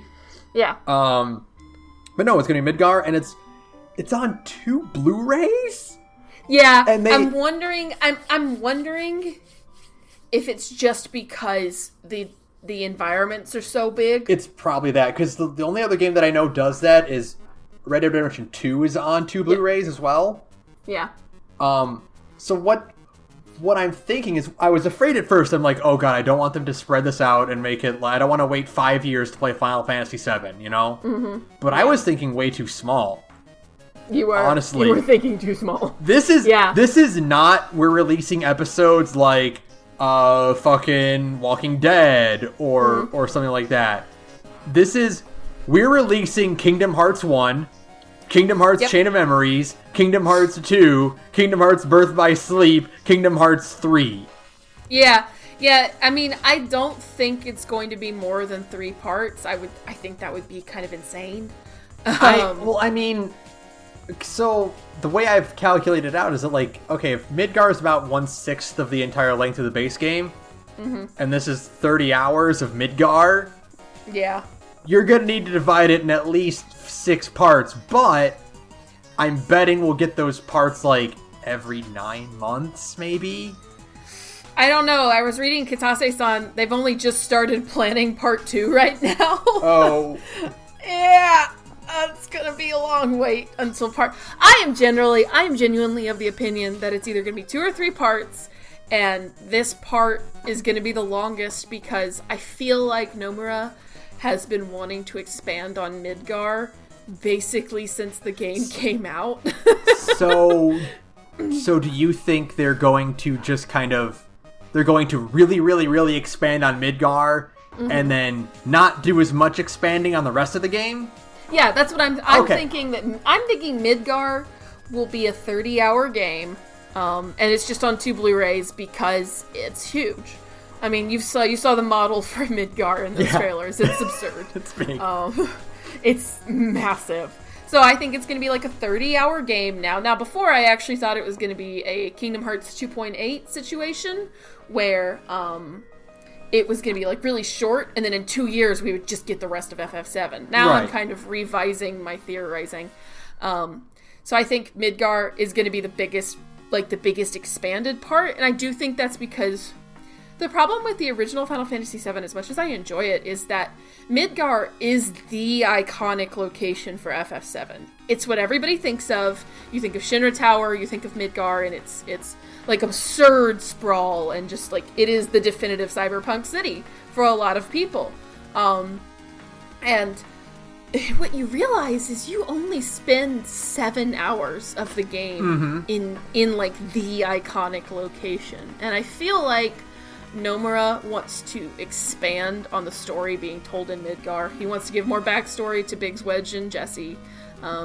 He wants to kind of push this idea that, Avalanche kind of killed a lot of people. Like, a lot of people died by blowing up those reactors because they are in, like, populated civilian areas. So every time Avalanche blows up a reactor, like, hundreds of people die. And, I feel like that's a story Nomura has been wanting to tell for a while now. And just in general, I think that this is a place to expand. And then I think the rest of the game will clock in at like 60 to 70 hours. Okay. So here's my question. I just thought of this. Yeah. Do you think they will fold certain post-Midgar events into Midgar then? Oh, you mean like the Calm flashback? So yeah, certain things like the Calm flashback, or even moving Yuffie and Vincent to Midgar because they're you can get them anywhere, anytime. I would really like for them to move Yuffie, Vincent, and even Sid to Midgar, if only because otherwise we'll be waiting a long time to see them. Yeah, and that's like... And Vincent especially is a big fan favorite. Mm-hmm. So I think, and you could totally fudge. It would be so easy, especially Vincent's just being kept in the basement at Shinra HQ. Yeah. That's Yuffie is just wandering Midgar instead of wandering forests. She's trying to steal materia in Midgar instead. And then Yeah. Sid, I don't know, you could probably think of some bullshit reason. He's just there because they took his plane. Yeah, He's pissed off. him and Sara moved there from Rocket Town. Something like that. And then, or Sara's still in Rocket Town and he moved to Midgard because he couldn't stand to look at her because she destroyed his dream. You know? Something like that. You can easily fold them in, and even Kate Sith, who we forgot about, but it doesn't matter. You can put Kate Sith in there too. I completely forgot about Kate Sith. Honestly, you know what? Honestly, you could totally recruit Kate Sith in Shinra Tower because absolutely. That's where Reeve is. I would just rather you just recruit Reeve. Yeah. I would love to have Reeve, show up in, a real capacity, in this game. Because I really like Reeve. I don't know. I think I'm like a lot of people where we've all just kind of latched ourselves on... Because Reeve is, the most everyman character. He is technically a member of the main cast, even though Reeve never interacts with the main cast, ever. And he's, the most everyman person in the fucking cast. He's just a guy with a robot. And I kind of love him for it. But yeah, we could have more Reeve interactions. Jesus God, everybody has gotten a fucking glow up. I don't know how to handle the fact that they made Heidegger look like a person and not just like an asshole in an olive suit, Man, what are they gonna do? Are they gonna, I can't comprehend the idea of Palmer looking like a real person but still acting like Palmer. Yeah, they're probably gonna tone down. And I don't know, though, because... The marketing guy at the Square Enix thing made a really, important point to be let's mosey. And the whole room lost their mind for good reason. Because, Square Enix gets that corniness is kind of part of FF7. Yeah, it's part of the charm. It's part of the reason it was so popular, and it's why it's still popular. Yeah, it's baked into the game. It's these characters are weird, quirky assholes, and that's why we like them so much. You can't sand those edges off. Yeah, it doesn't work without them. Yeah. But I'm just really curious. They've said they don't want to cut anything. Right. So I'm wondering if they cut the events or cut the location, but put the events in a new location, a new area. Put the events in Midgar that used to take place in Calm or whatever. Mm-hmm. That would be a good way around it, and. I honestly could see it, especially because, where Sid... Well, especially where Yuffie and Vincent are, doesn't... Or where you find them, doesn't really matter. Right. It's so actually... you could move them. Thinking about it, it's weird that Vincent is in Nibelheim, because he's not really connected to that at all. I think that's where he got shot. Yeah, but you, Isn't it? I think so, but that's not his, it's not a location that's really important to him and his backstory. You could put that anywhere, he could still, you could still have, the whole deal is that I think Vincent's flashback is set in Nibelheim, I think, but it makes more sense for Vincent to be in cold storage somewhere in the basement of Shinra HQ. Yeah, you know what I mean? Exactly. It's Hojo saw that he didn't kill this guy, and so he locked him up in a cryo-sleep chamber or something like that. I don't know. Yeah, you could easily do that, and the thing is I don't know. I'm just I don't want to wait 5 years after to see these characters. Yeah, I don't want to wait 5 years to finish Final Fantasy VII again, Yeah. I'm in a weird place where if this comes out and it's all that comes out, I'll be happy. I really would. I know, I would like to see the Sister Ray cutscenes and Hojo in his fucking Resident Evil monster form. I would love to see all of that shit in HD. Of course I would. But if I get any kind of remake content at all, especially if it's Midgar, the part that, like, I personally am the most interested in, if that was all it ends up being, I would be okay. If Square Enix went bankrupt because of how fucking absurd this whole, like, fucking endeavor is, and they shut their doors, I'd still be like, well, I got first part of Final Fantasy VII Remake. I don't really care anymore. You got the Midgar saga. That's all that matters. Yeah. I mean, yeah, and I'm just like, I would feel better if I just, like, had an idea of, like, where they were, but even they don't know yet. They don't even know yet, apparently. Yeah, I am really genuinely thinking, just, like, final, like, conspiracy theorizing point is, I think part 1 is going to be on the PS4. It's going to be on 2 Blu-rays. It's going to be 25 to 30 hours. And then part 2 is going to be 60 to 80 hours and will be on the PS5 because that's the only way you're going to get those load times to work. Yes. Otherwise, it's going to be fucking bonkers. I can already tell you that the loads, like some of the loads in 7, will probably be a little ridiculous in the remake. And that's probably why they're putting it on 2 discs. Mm-hmm. Is so that the loads won't be so absurd. Because Kingdom Hearts 3 had some rough loads, too. Yeah. It's, they're gonna space it out. They're saying, like, yeah, it's on 2 Blu-rays, but it's not gonna be, like, 100 hours of content, y'all. It's gonna be, like, 30.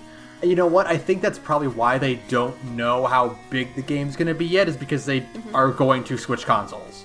Oh, yeah. 100%. Especially with the fact that, PS5 has back compat, man. Yeah. Like, so... there's literally no problem. You can just say, like, yeah, and if you put all your Sony saves on a cloud, you can... On a cloud!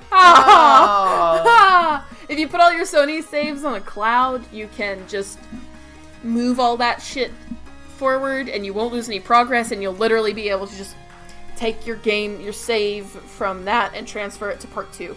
And, yeah, part 2 will not be nearly as big. Probably not. It won't be as upscaled, you mean? Like, it'll still be bigger in general, but like... Yeah, but it won't be as... I mean, like, they're not gonna make Junon, like, 40 hours. Yeah. Is what I'm saying. Yeah. Junon will be about the size of, like, a city in Final Fantasy 15. Yeah. Like, fucking Wutai and Nibelheim are not gonna get the Midgar treatment. No, it's just that Midgar is special, Midgar is...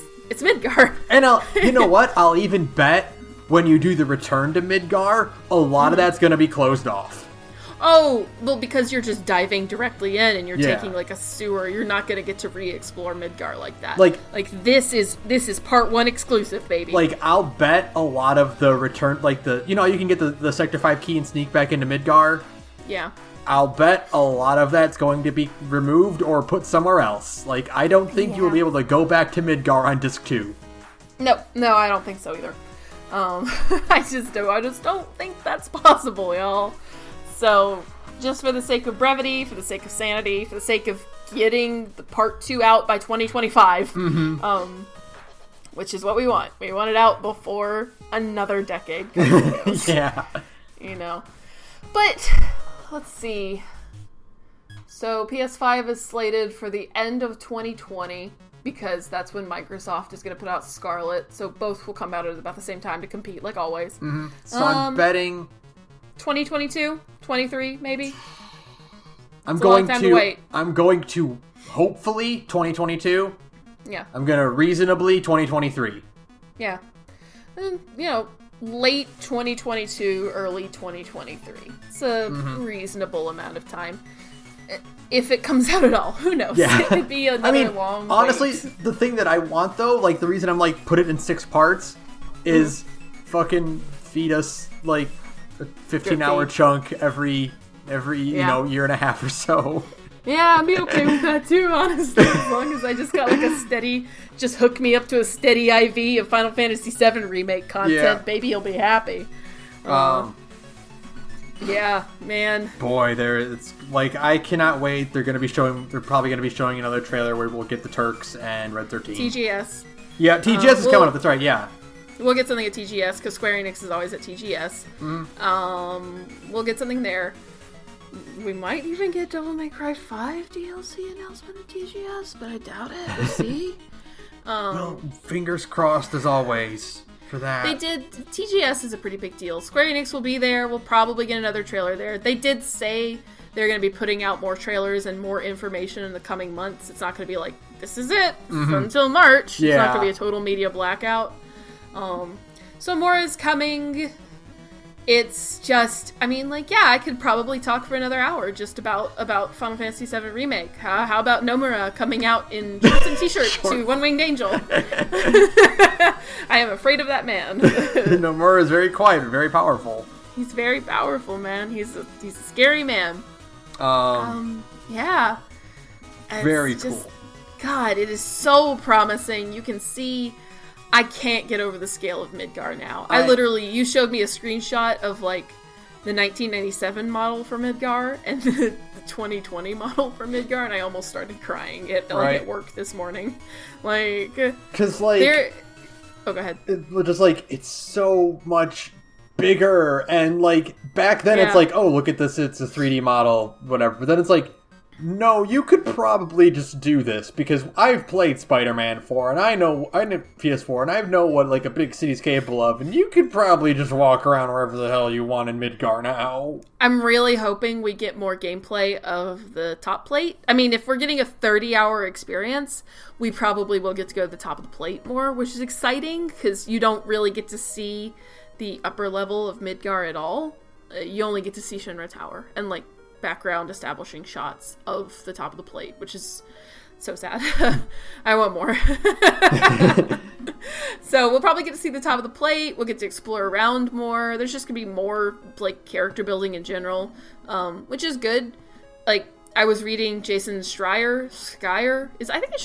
Jason Schreier at Kotaku was talking about how, like, he was afraid it was going to feel bloated, but he actually saw some cutscenes from the game, and what it is there's just more talking between characters. There's, like, more cutscenes than just, like, a couple little dialogue lines. It's, like, actual character establishing moments, like in a modern video game. Yeah. Like, if it's going to be 30 hours long, like, you can't just stretch out everything. There's going to be new content. We've seen a lot of the new content. We saw the motorcycle sequence with Biggs, Wedge, and it was Biggs and Wedge on the other motorcycle, and Jesse is hanging onto Cloud. It's so cool. The bit with the Spectres and Aerith and Cloud. Cloud straight up talking to Sephiroth. Yeah, that's Cloud. That's interesting. I was thinking about it. A lot of people are like, oh, they showed Sephiroth too early. I'm like, well, for one, if it is just set in Midgar and they don't do the calm flashback, then you would literally never see your main villain for all of part 1, which is just, sorry, that's not going to happen. Yeah. They're not going to do that. They're just not going to do that. I'm sorry. And 2, and this is actually really interesting to me, and I feel like this could be held off for a certain episode, but I'm going to get it out of the way here. I'll probably talk about it again next week. We've already talked about this fucking press conference for 35 minutes! I'm so excited! Anyways, so the deal is that Final Fantasy VII was made with those little Popeye models, right? Mm-hmm. Well, you could just show Sephiroth sitting in a truck and it wouldn't have any impact because he's just a little blocky model. The moment you realize, oh shit, Sephiroth is dangerous, is when you get the fire cutscene, like the iconic Sephiroth in fire cutscene in Nibelheim. But that only works on 1997 tech, because until that time, Sephiroth is represented as little blocky dudes, right? Right. So you can't, that reveal cannot be done in 2019, unless you just don't show him, which is not going to happen. And even then, you still can't have that reveal, because if they even, like, kind of hint toward the truck scene, then you don't get that reveal. It's still just a guy sitting in a truck. Yeah, it's not the same impact. You've got to... So instead, they've got to reestablish him in another way, and to, like, establish, hey, this guy is dangerous. And it's actually really cool, because Cloud is clearly, he's in an alleyway, and he's hallucinating, and the alley is on fire. But then as soon as he tries to cut Sephiroth, the alley isn't on fire anymore. So Cloud is hallucinating Nibelheim being on fire! So it's all connecting and it's working and it's good.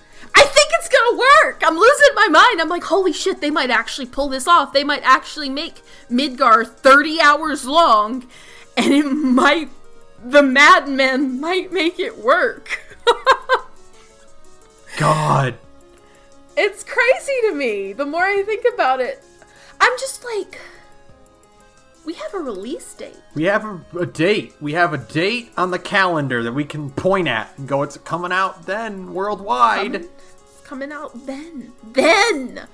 It's going to obliterate my game schedule. That's what I was telling you. Like, if it takes me more than a month and a half to beat FF7, to like really chew my way through FF7 Part 1 like 2 or 3 times, I'm just not buying. I will not buy Cyberpunk the day it comes out. Like, no, I literally won't. It'll just wait. It'll have to wait. 7 takes more precedence, of course. If Tales of Arise and like Persona 5 The Royal came out in that window, they would have to wait. This is okay. Like, people said a lot, like when RE2 remake came out. Like, oh, we've been waiting for this remake for 20 years. Well, no, you haven't. You've been waiting for this remake. People have been talking about this remake for RE2 for like 5 or 6 years. Like, oh, remake RE2. We've got the technology for it now. But literally, since the PS2 came out, people have been talking about the FF7 remake. Because as much as I love FF7, when it came out, the Popeye models were dated, okay? So, pretty much, since it hit shelves, people were saying, oh, you could remake FF7 with better models, because it kind of needs it. Like they do a lot of, and we're surprised, we're doing an episode about Final Fantasy VII next week, guys.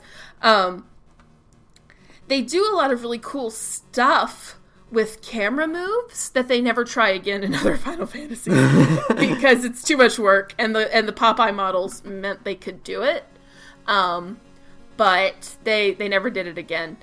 But still, like, so there is some, like, cool technical shit going on, but the models themselves were dated the minute they hit store shelves, even with as revolutionary as Final Fantasy VII was. So, like, pretty much since the game came out, people were saying, like, remake Final Fantasy VII, and it never stopped. They talked about it during the PS2, they talked about it for the entirety of the PS3, especially when Square Enix put out that fucking that tech demo. We've been talking about it so much since 2015 for the PS4, and finally, March 3rd, 2020, it is actually happening. Coming out, and we will get to play it, and we will finally get to experience what Nomura had in his head when he was developing this game. Yeah, FF7, this is such a big deal that like my normie-ass brother who played Final Fantasy VII with me when I was a kid was texting me, like, Sarah, the remake of Final Fantasy VII. I'm like, yeah, I know, idiot. I'm very aware. I had that happen at work today with the guy who was like, hey, did you see the remake in Final Fantasy VII? And I'm like, yeah, I knew that, actually. Yeah. Yeah, buddy, I've known for a while, actually. Yeah. Yeah, so it's just been fucking, it's just, I literally have spent, about 40 minutes now talking about this, and and we're not even done with the conference. We're not even done with the conference, although really, they could have ended the conference after this. But, final thoughts about Final Fantasy VII. Holy fuck. Like, holy fuck, it's actually coming. It's happening. Yeah. I laid awake at night, the night after that conference. I just stared at the ceiling. And I was like, this is real. Yeah. This is real. It is really happening. Holy shit. Getting a date makes it feel so much more real. Like, it's bizarre. It is bizarre to think that this is actually like a thing that is happening now. So I'm excited, if you can't tell. Mm-hmm. Of course. I'm a little excited. We got to move on. We do have to move on. We'll be talking a lot more about Final Fantasy VII in the future. Yeah. Spoilers. Guess what? They found what the fuck? Speaking of Final Fantasy, yeah, they found the data disc for 8 underneath someone's couch cushions. So they're remastering it, and it's coming out and everything. It is basically a remake, though. Yeah. I mean, when you look at the comparison, it's not like they didn't pretty up those textures. They basically remade those textures. The models are like completely remade and different looking, and yeah, they're way better looking. So it is basically a perfect remake instead of a remaster, which is exciting. I mean, good for it. I don't really like FF8 that much, but I kind of love FF8. It's like that weird Metal Gear Solid 4 problem, where I'm like, I think I hate and love this game at the same time. But it's cool because now you get 7, 8, 9, 10, 10-2, and 12 on the Switch, and that's cool. That is cool. And you could... Sorry. I was eating a piece of ice while you were talking. You could put Final Fantasy XI on the Switch. It could run it fine. You could have an MMO on the Switch. You could do that, yeah. You could actually rejuvenate Final Fantasy XI. The problem is that would require banking up a lot more servers that they probably don't want to do. Yeah, but it would be interesting. Do you really think they'd want to compete with themselves? No, because they're never going to put Final Fantasy XIV on the Switch. No, but just put the 11 content in 14 and then it's done. Yeah, that'd be interesting. You don't need to do that. Just make the next big update for 14 is just, hey, we put all the 11 content in here. Yeah, they talked about the update for Final Fantasy XIV at this thing. I didn't get any of it. I didn't get it, but people who played 14 were impressed, so... They were super psyched. There was apparently some plot twist, and everybody I know who plays 14 is freaking the fuck out, so good for you guys, I guess. The Kingdom Hearts 3 trailer got leaked a few days early, so we didn't see anything new. But I'm fucking stoked for that. Speaking of, boy, this isn't comprehensible if you aren't actually in it, but... Yeah, but you know what? Who fucking would have thought? If you had told me back when Kingdom Hearts 2 came out that the two most important members of the organization were fucking Luxord and Sigbar, I would have laughed you out of the room. Are you kidding me? I'm so happy that Luxord gets to do stuff. He's great. He's my favorite in 3. He was great. His boss battle was super cool. I'm really excited to see more about him. There was a bit in 3 that's made me like, oh, what? And then, this is going to be about that. They showed off gameplay, another playable boss for Aqua, another playable boss for Riku, playable Roxas for a boss battle. And then, this is only one of the DLC packs that's coming out. There's going to be 2 more that are more gameplay-based, which are just probably the data battles. And probably some other minigame stuff. And then they're putting out a free DLC for Keyblade later on, too. Now, also, this Remind thing is also kind of like the final mix, where it adds cutscenes into the game, right? Yeah, it's not just it's not post-game. They're going to fold everything into the base game. Okay. The scene where Xigbar and Luxord are talking takes place in Olympus, which is the first map you go to in the game. Okay, good to know. Cool. So, yeah, and a lot of those battles that we saw where you play as Aqua, Riku, and Roxas are taking place near the end of the game, but not after the game. They're just going to switch perspective when you get to that point. Yeah, because Kingdom Hearts 3 kind of really definitively ends. It can't have a post-game content, right? Not yet. Yeah, no. But yeah, so they'll fold that in, and that's coming out this winter, which is pretty cool. That's awesome. It'll tide me over while I'm waiting for Final Fantasy. Oh my god, Final Fantasy! People are saying that Dissidia put out Kingdom Hearts costumes for Squall and Leon, or for Leon and Cloud. Yes. People are saying that those models look a little different than the rest of the models. And maybe some Final Fantasy characters might be showing up in Kingdom Hearts for some reason or another, perhaps, maybe. But I'm not going to get my hopes up because I saw what happens when you do that. You just get really sad. But it would be cool. So that's coming out, and I'm really excited for that. And we'll see what that leads to and how that sets up for the next Kingdom Hearts installment, whatever that ends up being. Whenever that is. Yeah.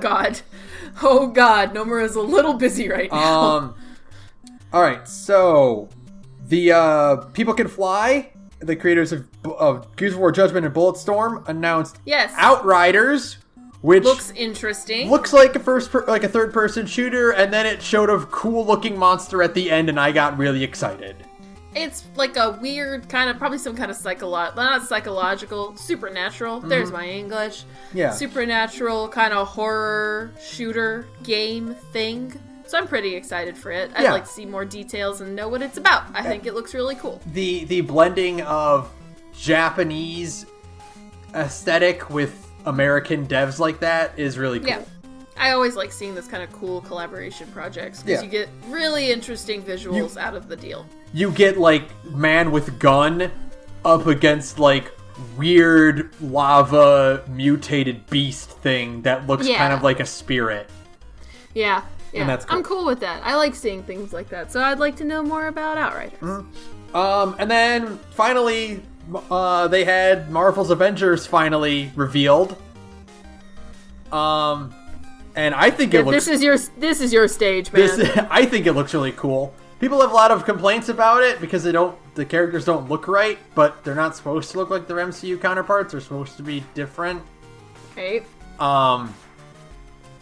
I would have liked to have seen like some actual gameplay before I could have like an opinion about it. There was like dressed up gameplay. You kind of got a feel. It looks kind of like a little bit like we saw a bit of Thor like moving around. It looks very dad of boy. Third person, you know. Yeah. Third person, you throw your hammer, and it comes back to you. You know, that kind of thing. Iron Man looks like he has a bit more like aerial, like Anthem. Anthem a little bit, yeah. It looked a lot like Anthem, but like in a good way. Yeah, and Captain America and Black Widow look kind of more like third-person brawler style, with takedowns and stuff. So it's like you saw like hints of what the gameplay is gonna be like, but it was mostly. It would have been cool to see more. Yeah, it was mostly cinematic. Story is a bit shocking. I didn't expect it to go that direction. Right. That's cool. And then they also announced a lot of cool things, like they're going to put more characters in, like frequent updates of new characters and new environments, 4-player co-op. And the first character they announced was Hank Pym, which he looks really cool. I think his design looks really cool. Right. I like him being like this punk rock, like this kind of like dirty garage scientist, you know? Yeah. Right. I think that's cool. But yeah, like there's not really too much to say. I think Thor's design is sweet. Yeah. His armor looks great. And the voice cast is really cool. They're all the ones that you like. It's all the good ones. It's Troy Baker's there, Travis Willingham, Laura Bailey. Yeah. Nolan North. All the ones that you know are there, and it's cool. So yeah, it's good. Yeah, really, all in all, Square Enix fucking took it. They owned it. I forgot. Romancing Saga Yeah, it was Editions. cool. Yeah, it was cool to see that to actually get like a proper release again. The collection of Mana. Yes. So I'm gonna pick that up because I've always wanted to play those games and I never had a chance. Right. Yeah, it's they're doing. I mean, Square Enix they were killer this year. Yeah. Like, fantastic. A+. My God. But again, I'm extremely biased. I would have given it an A+ if they only showed up with 20 minutes of FF7. Even without Final Fantasy 7, like they still showed a ton of cool stuff. It looked really cool. I mean, yeah, they did. Chronicles Remastered on Switch is really good. That's a good place for it. Yep.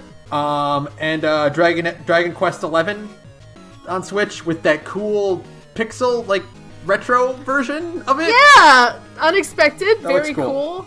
Yeah. So overall, just incredibly strong showing. Holy fuck, Final Fantasy VII Remake is real. That's it. Yeah, that's it. And then so Square Enix and Nintendo and Square Enix saved an otherwise middling conference.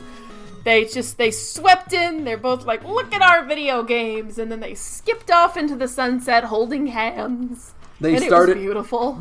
In fact, you know what? Now that I think about it, the Nintendo Direct started with that hand holding because we first got Hero in Smash. Yes, that's right. I think I was like, I had a feeling it was going to be a Dragon Quest rep, I didn't expect 4 Dragon Quest reps. Yeah, I was like, that makes sense, DQ11 hero, because DQ11 is gonna be on the Switch. Okay, that makes sense, that's fine. I really like the DQ11's hero design. He's just Trunks. Yeah, he's really cool. He's just Trunks, he's really cool, it's fine. But they did the thing in the trailer that, like, I've come to expect, which is, here's the part of the trailer where the star gets knocked around, and then they reveal the next big thing. Because that's what they did with Simon and Richter. It was Simon is about to get killed by Dracula, and then Richter jumps in. And then in this one, it's Hero gets knocked around, and then 3 classic Dragon Quest heroes step in, and it's so cool. His costumes are just different heroes with different voices, and that's so cool. So good. And all of them have alternate colors. They each get 1 alternate color, I think. Yeah. I was super excited to see them repping DQ8 hero, because he's my other boy. Yeah, it was just a good old-fashioned game. He looks like he's got a menu system going on where you can pick certain spells. I'm betting like his down special will like open up that menu. Yeah. And then you can select to do different like special techniques and stuff. Actually, somebody I follow on Twitter literally just posted this. He starts the round with a full MP gauge, like in a JRPG, and can use a turn-based menu. They can activate spells to use of different cost. That's cool. That's super cool. So there's an actual menuing system. That's interesting. That'll be really cool to see how you manage that in a real-time fighting battle thing. Yeah. So I'm really interested to see how that plays. I love the Dragon Quest heroes. So yeah, good for them. They had to have a Dragon Quest rep. It would be stupid not to, considering Nintendo is a Japanese company. Yep. And there's very few things bigger than Dragon Quest in Japan. Yeah. Next, I like this one a lot. They showed off Luigi's Mansion 3. Yeah, look cute. Looks really fun. Looks like they talked about they wanted to go a full return to roots with Luigi's Mansion 1 on the GameCube. So they're bringing back the different ghosts, like the different like people ghosts. It's got a bunch of co-op modes and stuff. Different abilities and weapons and stuff. You get a slam technique now that seems very unlike Luigi, but I'll take it. He's just so scared. Shut up. He doesn't know his own strength. And then they showed off another trailer for Link's Awakening remake. Looks cute. I'm so into that art style. They showed off Looks really cute. They showed off the amiibo for him, and I want it. It's so adorable. He's so dainty. They're all so shiny. They just look like cute little toys. I think it's adorable. Yeah. So. They announced The Witcher on Switch. The Switcher. The Switcher. Even CD Projekt was calling it that on Twitter. It's The Switcher 3. I can't believe they and they've shown it's probably a massive downgrade. Yeah, well, they've shown certain visual comparisons, and it doesn't look terrible. I mean, I'm sure it's fine. It's just running it on low end specs on a PC. Yeah. I mean, CD Projekt has really good art direction, so that kind of saves it, even if the game itself doesn't look as beautiful as if it's running on max specs on your fucking monster $20,000 gaming PC machine. It still looks fine. It'll run fine, and it's those are kind of games I actually really like to have on a handheld, because it's just you can just sit around, and because open world games are good for just tooling around, So. Yeah, absolutely. Sounds good. Yeah, I mean, I picked it up already on Steam, but if you haven't picked it up on your PC, if you don't have a PC, you can get it on Switch, and that's cool. Apparently it's one of the better Western RPGs ever made. I've never played it, but it's also the Game of the Year edition, so it comes with all the DLC, which is apparently all incredible. So, yeah. They also they finally showed off Animal Crossing New Horizons. Yeah! And boy, does that look cute as fuck. That looks adorably cozy. It's so comfy. I cannot wait. You start off with a tent, and you have to plant a garden, and you build your little town. It is literally just as they showed more of it, I was just like, yes. The idea of giving you, like, that much control over, like, where animals live, and like, paths. like, how you want to... They showed a bit where she was paving a road, and I'm like, oh, that's so good! That's so great! You get your own little island to just kind of transform into whatever you want. I'm so excited for that. I'm just like, it's all I wanted. It is literally ideal. It's on an island, so it has kind of a tropical setting, and you build everything as you go. You start out with just a little tent. Oh man. Oh, it's dangerous. I'm gonna lose a lot of time. It's fortunately coming out only a couple weeks after Final Fantasy VII. It's also gonna be on the Switch, so I'm just gonna either be playing Final Fantasy VII at home or Animal Crossing at work. They showed off the someone took a screen cap of a ultimate battle between Isabelle and Cloud. That's it. That's what it is. March 2020. It's the final showdown of the two franchises everybody loves. Mm-hmm. You have to be dead inside to not love Animal Crossing. I'll say it. It's so great. Like, people are like, I'm gonna make a fire festival, and I'm like, I can't do that to these adorable animals. They don't deserve that. They're cute little animals. I'm gonna build them a nice home, and it's gonna be the best town ever. You can sell weed to Timmy and Tommy. Oh my god. Yeah, I'm extremely excited for Animal Crossing. Yeah. It's another one of those, like, just it will be the thing that pushes me to get a Switch, because I mean, like, I've been wanting one for a while, but I've been putting it off because it's like, there isn't really anything that I want to play that I could play, like, I could justify owning it, that I would play consistently, you know? Mm-hmm. And then they were like, Animal Crossing, March 2020, and I'm like, fuck, fine. I'll buy your stupid video game that I love. Here, take my money and leave me alone. Yeah, so I can't wait to see that. It's so cozy. Speaking of stupid shit that I love, he's back. My boy Travis is back. I actually would really like to play the rest of No More Heroes, so I'm hoping that to go along with No More Heroes 3, we also get, like, Switch ports of 1 and 2. Maybe we will. Like, hopefully they'll announce that, but, like, it's him. Travis, he's back. He's such a huge scumbag, and I love him. Oh my god, his new coat looks really cool, and he's doing the wrestling slams, and it's regular old No More Heroes. And, He's just a shithead. He's just a shithead, and we all love him. He's got a cool scar on his face now? Yeah, he looks dope. Good for him. You look cool, Travis. And then it ended, and Sylvia's there, and... Ooh. God. Nothing, just like a quick cinematic trailer, but like, it's Travis, baby. He's back. It's No More Heroes 3. That's all you need. I'm picking up Travis Strikes Again soon, and I'm going to play that, because... I need to get my fix in. It's on PC now, so you don't have a choice. But like, I hope his Kamen Rider armor is like a thing he gets now. Yes, please. Suda51, you magnificent bastard. Yeah, he's like, get hype for E3, and I'm like, what are you announcing? What is your trick? Is it really No More Heroes 3? It's really No More Heroes 3. Please be excited for E3, said Suda51. And I was. We were. I certainly was. Let's see what else. We got, they showed off Astral Chain. Astral Chain looks cool. Looks really cool. They actually showed in the Treehouse segment afterwards, Astral Chain has character customization. Oh, cool. Yeah. Good. So it's not just like picking boy or girl. It actually is got like a for real character customization option, Decent. Which is nice. Nice. That means I'm buying it for sure. That I'm definitely buying it, yeah.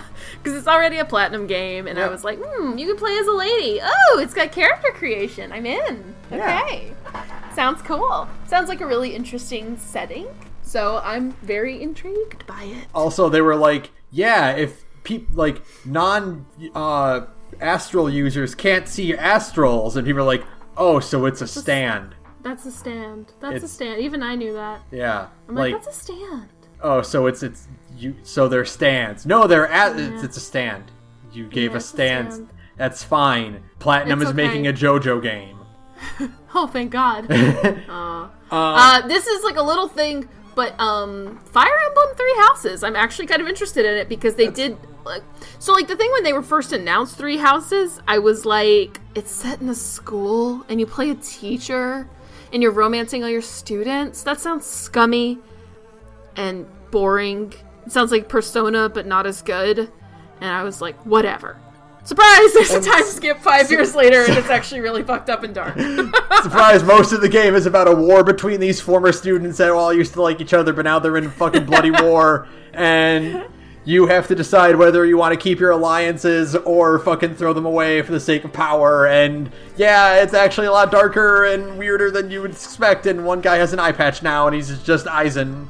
He's just Aizen from fucking Tales of Berseria now, and the red chick looks like fucking like a goddamn Khaleesi with her cool hair horns thing, and the yellow kid actually has a really interesting design now, and it's like, oh, okay, you know what, Fire Emblem, you got me. There was that part where they're like, this is one hell of a class reunion, and it's like they want to try to make peace, and one guy's just like, no, fuck it, kill them all. Kill them all! And it's like, oh, okay, okie dokie. I was like, because when they first announced Three Houses, I was like, this looks lame. This is not going to make me play Fire Emblem. I think the game is still kind of ugly. I'll be honest with you, even with the improvements, I don't like any of these designs more than I like the designs in Awakening. Yeah. But they're better. They're much better. They're much better. Yeah. And seeing them in motion, there's a few sequences in those trailers that look like actual anime cutscenes, but they're still models, and I'm like, that's interesting. Okay. Yeah. I still think the game is kind of ugly, but I'm actually more inclined to give it a chance now that I know there's actually an interesting plot that doesn't suck shit. I'm looking at you, Fire Emblem Fates. Yeah. So I'm impressed they held on, they held that secret on for this long. Yeah, the game comes out next month, and they're only now being here's the actual There's plot. A time skip. Yeah. Yeah. Apparently everything we've seen so far is the first 2 or 3 chapters. And then that it's is awesome. That's super That is cool. So radical. That is that's pretty ballsy of them, so I'm giving them props for that. It actually makes me really interested in Fire Emblem Three Houses now if they're willing to do that. So that's cool. Doesn't look like there's any baby dimension bullshit this time. So yeah. I'm like, okay, cool, sign me up. I guess I'm interested in more fucking RPGs. Oh god, save me. I wish they would remaster or re-release fucking Awakening on the Switch. I do too, because I think out of all of them, I think you would like Awakening. And it's just I don't want to buy a 3DS for one game. Because I'm sure there are other plenty really good 3DS games out there, but when I don't have the time. And it's so there's just this one video game, and 3DSs still cost more than $100. Maybe someday when they get down to 50, or maybe they'll just put out a remaster for the Switch, which is what I'm really hoping for. Mm-hmm. So we'll see. Yeah. Maybe after Three Houses, maybe they'll be like, all right, fine, here's your fucking Awakening remaster. We know you like Prom and Lucina, so here you go. Yeah, well, yeah, they're in fucking. They need to because they're in fucking Smash. Mm-hmm. You know. So, yeah, do it. Now that I think about it, there's no excuse. Okay. This one also is for me, but hey, if you really don't like the way that the characters look in Marvel Avengers, then fucking pick up Ultimate Alliance 3. And Ultimate Alliance 3 is definitely a Ben thing. It's looking really, really good. That roster is looking pretty robust. They announced today they announced Elektra is gonna be in it. Who else was it? There was Elsa Bloodstone, who was made popular by Next Wave, which is a really weird pull. Yeah, for your Nintendo game. Yeah. She out of the 5 Next Wave characters, she's probably not even the one that's that popular, but somebody fucking cool. All right, I'll play as Elsa. They announced they showed off their DLC packs for Marvel Knights, X-Men, and Fantastic Four, which is cool. That's dope. I know that Miles is in this game. That's his movie voice actor. Oh, is it? That's super cool. Yes, that is. I am 85 to 90% sure that is his voice actor from the movie, which is dope. If that's true, that's really cool. Miles and Gwen are in it. Kamala's in it. Going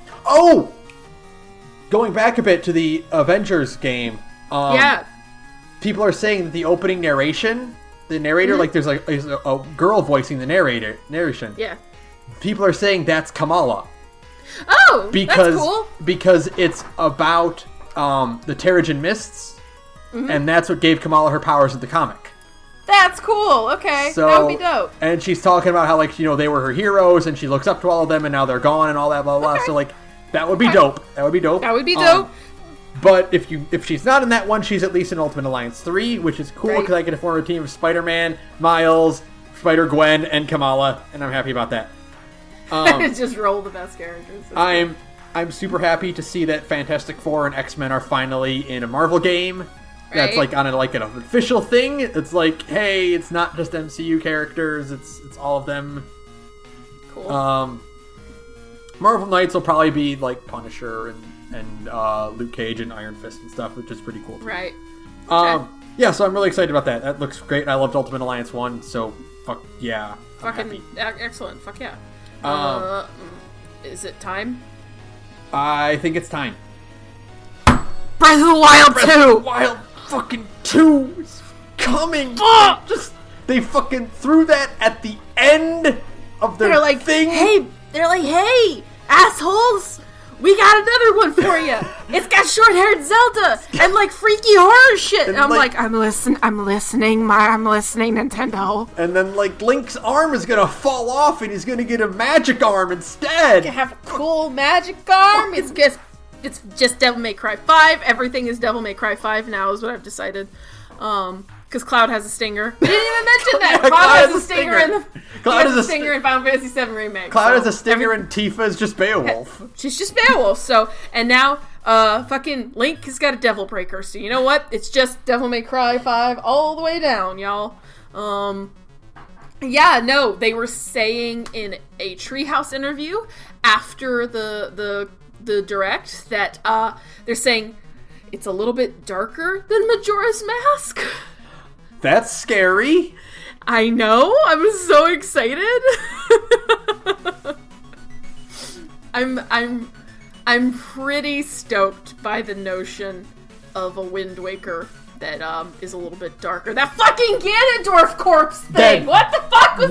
Mummified Ganondorf. People are saying that like they've looked a little closer and they think that's another Link and Zelda were holding him back. Is that because there's like that hand stretching over him, right? Yeah, and like, so it would like you might encounter an alternate Link and Zelda. Oh god, that would be so dope. And it'll probably come out like next year or the year after, like relatively early. I'd say 2021 because it's the Breath of the Wild. It's their Majora's masking it. Yeah, it's Breath of the Wild's engine, Breath of the Wild's world. Yeah, you can reuse all the assets. And, you know, fucking expand on things and just fucking add more shit, and there you go. I was like, ooh, is this a post-game, like, DLC? Like, are they making another DLC for this game? That's pretty dope. Nope, it's a new game! I am actually, I have, like, a little wish list of things for Breath of the Wild, because, like, you know, I haven't actually played Breath of the Wild. I've watched other people play Breath of the Wild, because I don't have a Switch. And I conceptually like Breath of the Wild, but the thing that turns me off is that it just doesn't have, like, proper dungeons. No, the Guardian Beasts don't count. They're not real dungeons. So, like, all I really want out of Breath of the Wild is proper dungeons, which you can just say they were buried further beneath Hyrule. There you go. I just did all your work for you. I want, like, actual dungeons, like 4 to 5, and then still keep, like, shrines, but maybe less of them. Because there's a ton, you know? Less shrines, but of higher quality. Some proper dungeons. And I saw somebody say this on Twitter, and as soon as they said it, I was like, yes! And it was that you can, like, spend your resources and shit to build, like, a house, or even, like, a town. Yeah, because Breath of the Wild had, like, a little bit of that. Yeah, but it wasn't, like a real one. It wasn't, like, robust. It was, like, you recruit a guy to build a house, and then... like, it's part of a side quest. Like, you have to build this town up and make it official.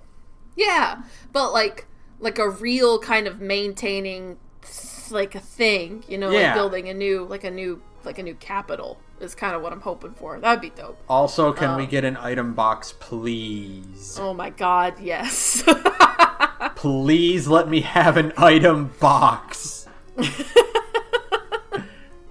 Yeah. And I'm hoping for more, like dungeon-specific weapons. I like those. Yeah. I mean, I know I'm, like, the only person on Earth who does, but whatever, fuck you. I like dungeon-specific weapons. I think they're cool. The spinner from Twilight Princess ruled. I like them when they are used throughout the game and not just in one dungeon. I agree. The spinner did not get a lot of use outside of that one dungeon, but it's fine. Like, you know what did that really well was Wind Waker. Wind Waker used a lot of your stuff all the time.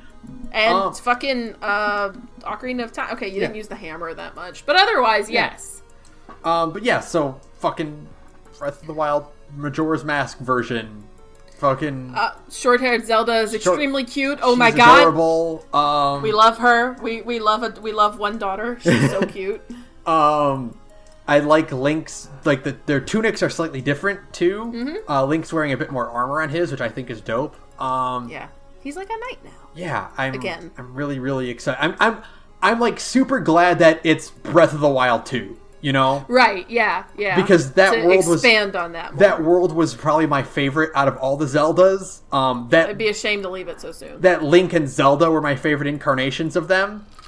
Yeah. So, like, I'm really glad we're just getting to explore them a bit more. Yeah, absolutely. I'm also really excited for the idea of cutscenes in the modern time and not, like... just flashbacks. Yeah, not just set entirely in flashbacks. That's nice, too, yeah. So, it's actually gonna have, like a real plot this time, is what it looks like, which is just boggling. Yeah, God, I'm so excited. I'm like, ooh, Breath of the Wild 2. And then they showed, like, an actual Ganondorf, and I was like, Breath of the Wild 2! Yes! Because, yeah, you know, it's cool. We're getting the Zelda story with, like, you know, the three of them. It's like, fuck yeah. Give me my Ganondorf redemption arc. This feels like they're taking all the lessons they learned from Breath of the Wild, and they are putting them to good use directly. Like, we're gonna fix Breath of the Wild. All the things that you had a problem with, we're going to fix them in this world. That's awesome to me. Yeah, I just think that's cool. Because it's like, Breath of the Wild has such a big, expansive world, and depending on how long it's been since the first one, you can actually have new things in it because stuff has grown and changed and blah, blah, blah. And, you know, if you're unleashing a dark evil and it's going to corrupt things, and there you go. You can build new landscapes that way. You can, and if it's like, hey, Ganondorf was in the basement, what else is underneath Hyrule? You know, it's like, oh, there's like whole temples that have been buried down in there, and they're in like weird, like alternate dimension spaces or something like that. I think that's really interesting and cool. You can do a lot. You can say that like the shrines got all scrambled somehow. Yeah. You know, lately it's rare that it's like, hey, here's a direct sequel to this big open adventure, and this big open adventure will be just as big. Yeah, and it's the same world. It's always, they're always saying, like, oh, we're going to a new world. It's like, no, I actually want to stay in this one and see how it iterates, you know? Oh, I want to see the changes. That's like, it's really rare. Like, I know that, I think, like, Horizon Zero Dawn is going to be set in somewhere different. I'm like, actually, no, I kind of want to stay in Colorado. Yeah, I just want to see how things change. Just jump 5 years and show me what's different, you know? Yeah, that's actually, like, way cooler to me. But it's, you know, gotta have something new. But, so that's really fucking dope. And you know what? We missed it. We skipped over one thing, though, which was the moment that, completely, the internet went fucking insane. I almost, like, screamed at work when I saw, because I saw, like, okay, so, like, the way they set that trailer up was perfect. You know, it's an echoing of the King K. Rool trailer, you know?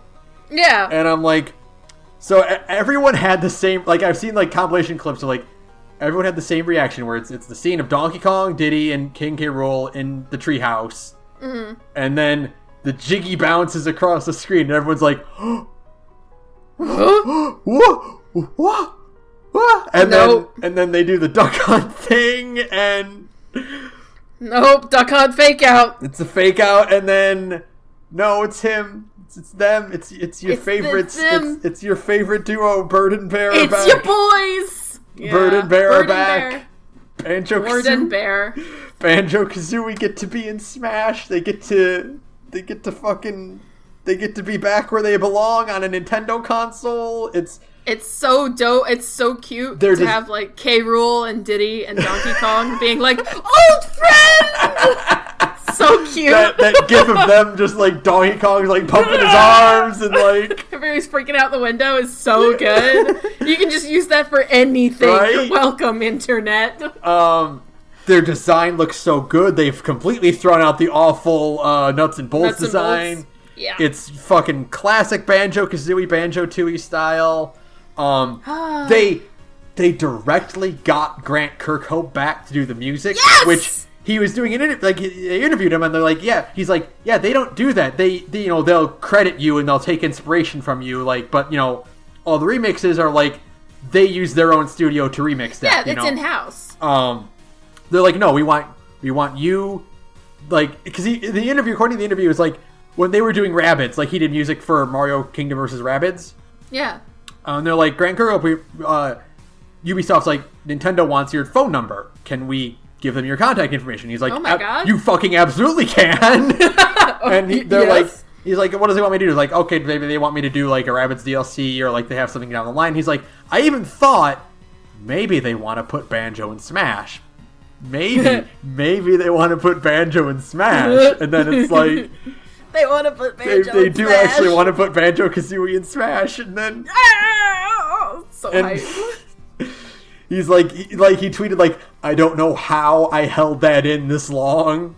Like, I don't know how I broke and didn't reveal that the two of them are in Smash. And oh god, the stage, he wrote the theme, like the main theme of the game, like without knowing what stage was going to be in it, and it happened to be the stage he wrote, like the track he wrote for it was the stage. Oh my god. And like, oh god, these two, like, I was dreams are real, Ben. like, I like, it's perfect because everyone in Japan was probably marking the fuck out at Hero, right? Like, yeah, of course. It's Dragon Quest. It's the biggest thing in Japan ever, Yeah. And then over here in the West, we get Banjo-Kazooie. We get the only character who is still owned by a Western company.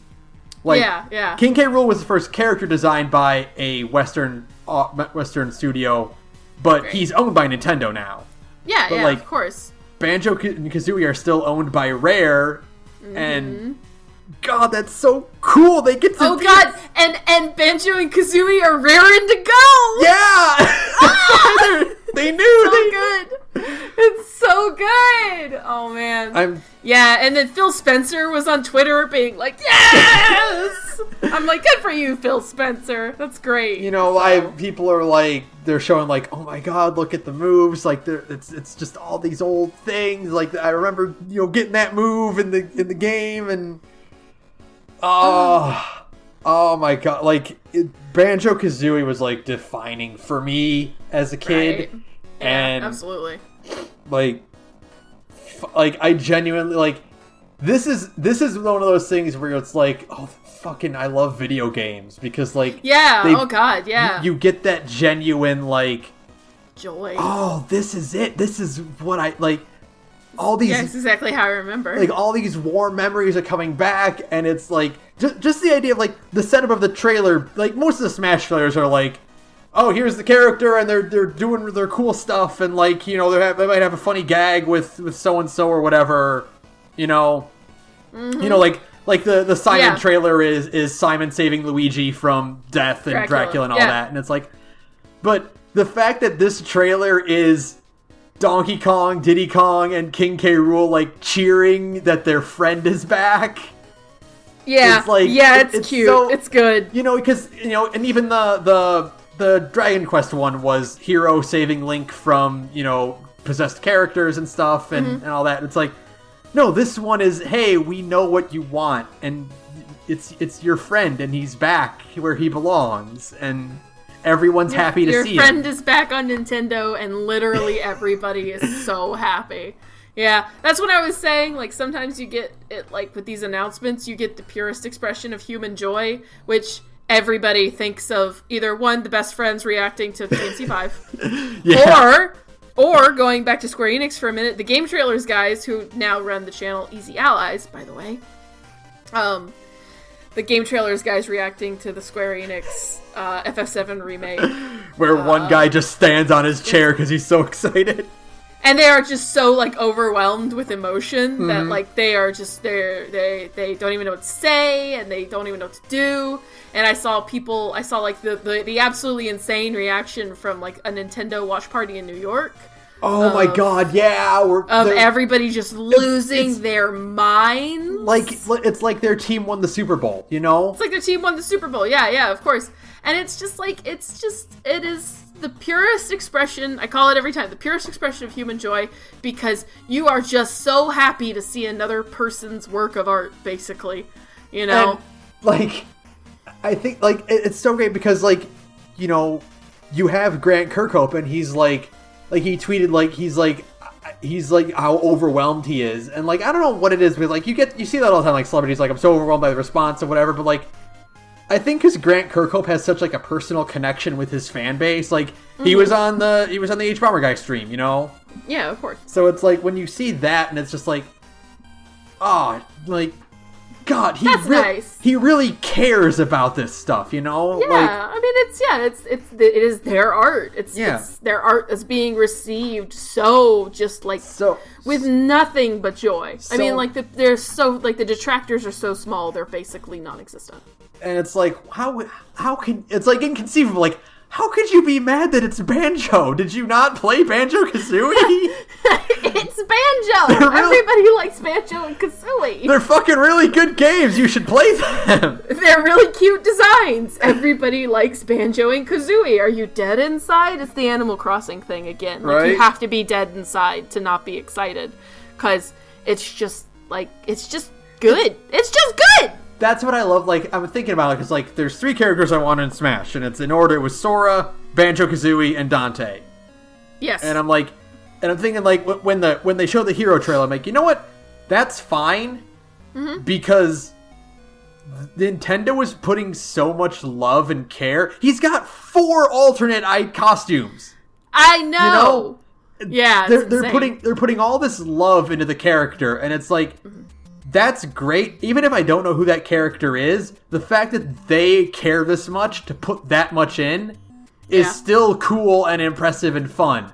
And so, yeah, of course. Then when it does happen to a character you do care about, it's like, oh my god, my world is ending. It's even better, yeah, of course. Like, I got one of the 3 that I wanted, so the next, I don't care what the next 2 are. Like, I honestly don't care. I'm good. Yeah. You're good. You got Banjo. You got Banjo and you got Joker, for fuck's sake. I got Joker and Banjo. So I got Joker and Banjo. You know what's weird to think about is that, like, if you buy Smash now and you got the DLC, like, DLC automatically unlocks, right? Right. The whole thing with Smash Ultimate is you only start off with the 8 originals, right? Mm-hmm. If you just buy the game and buy the DLC, your starting roster is Nintendo Classics, Mario, Donkey Kong, Fox, Kirby, Yoshi, Samus, Pikachu, and Link, and Persona 5's Joker. That's awesome. And also Joker is here. Amazing. Oh, man. Yeah, it's, boy, it's crazy, because, like, this E3 started, like, real rough. Oh, boy. With this E3, I mean, like, we had Keanu Reeves that he kind of brought us in to, like, get happy, y'all. Like, this E3 is gonna be fine. Yeah. You know, it's like, Keanu Reeves is here, and he's here to tell you that everything's gonna be fine. And at first I was like, I don't know if I believe you, Keanu Reeves. This Ubisoft presentation is pretty rough. And like, then we get to Square Enix and Nintendo, and it's like, Keanu Reeves was right! He knew I'm what he was sorry talking for about. doubting you. I'm so sorry for doubting you, sir. You're right. We are all breathtaking. It started off with EA, which we knew we were going in low, and then Microsoft kind of did it pretty good. They had a pretty good show. They had a bog standard, like what you would expect. A good show. It was your standard, like, good B+ show. They just, they have a really standard show, and it's always good. That's all it is. And then Bethesda killed us, and we wanted to die, and everything hurt. And then Ubisoft killed us more. Yeah, and then Devolver Digital pulled us out a little bit, and then... Nah, not that much. And then Ubisoft dug us deeper. So much deeper. So much. And See, then... what happened was we were hanging off the side of, like, a mountain, and Devolver's like, I gotcha, man! And then Ubisoft just came up from behind and just stepped on our fingers. And so we fell to our doom, and we were falling into the pit. And then there, like heavenly wings, did Square Enix and Nintendo just stretch out their arms. Like holy rising up from the ground to combat Meteor.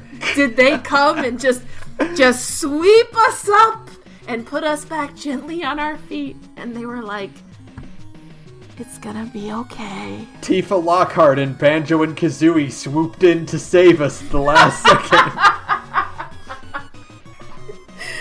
Tifa. Oh, Tifa, hold me in your arms. Oh, Tifa, hold me in your strong arms. I love you. I'm so excited. It was a good E3. It ended up being an excellent E3, all things considered. At the end, it pulled it out, and it was great. It was fun. I enjoyed it a lot. Great. There's a ton of games that I want to play. I basically have a game for the next month that I want to play. If I can get my hands on a Switch. Yeah. So I'm pretty pleased. I really can't complain. It's like, man, okay. We did pretty good. Hey guys, if you donate to our Ko-fi... Shut the fuck up! You can afford to get Sarah's Switch. And then I have to play Yeek on it. Oh, God.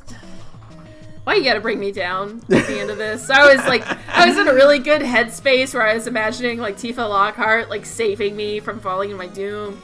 And I was like, yeah, I'm in a great place right now. And then you're like, hey, don't forget Yeek. I'm like, fuck! No, but then you can play other games on the Switch, though, once you have it. And then I can play other games on the Switch. It's true. So, hey, anyways, E3 was good. I think we're done. It's been 2.5. We talked about most of the fucking conferences in like an hour, and then we hit Square Enix, and this fucking podcast just ground to a dead stop. Then it was just Final Fantasy VII for a while. Like 40 minutes of Final Fantasy VII. It was. Thank you for, if you're still here, God bless you. But it's gonna get worse. Yeah, just wait until next time. Oh, you better be ready. Yeah. It's gonna be a long one, y'all. Okay, so thank you, Visitor, for use of background music. You can follow me on Twitter at thegorgepodcast. You can follow Sara at radioinactivity. And if you want to hear Sara talk about more things, just more RPGs that she's excited about, you can listen to her. I talk a lot. You can listen to her other podcasts, which she'll tell you about right now.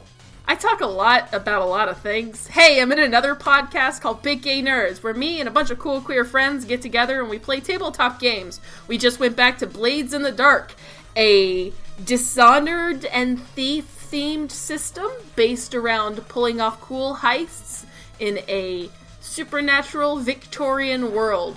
We try out lots of cool systems. We have a lot of fun. You should come check us out at Big Gay Nerds on SoundCloud, and you can find the links to the rest of our social media from there. Thanks.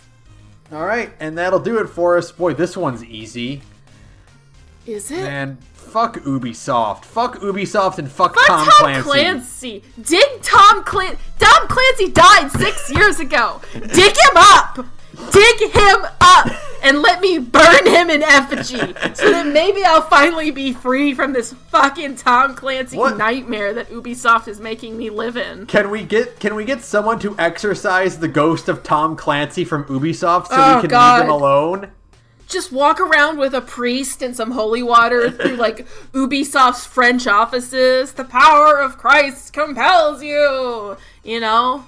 God almighty, it's rough. Man, it's rough out there, y'all. We did see at the PC Gaming Show, they are making, like, a Ghostbusters, like, spin-off, or, rip-off with, Prop Hunt, so just get that. Just get that in there, and... Just get that in there. Get rid of Tom Clancy's ghost so that we can rest. Please, God, let us live. Set us free. Set me free from this podcast. We've been talking for an hour and a half. Good night, everyone. 2.5 hours. So God. Good night, everyone. Good night.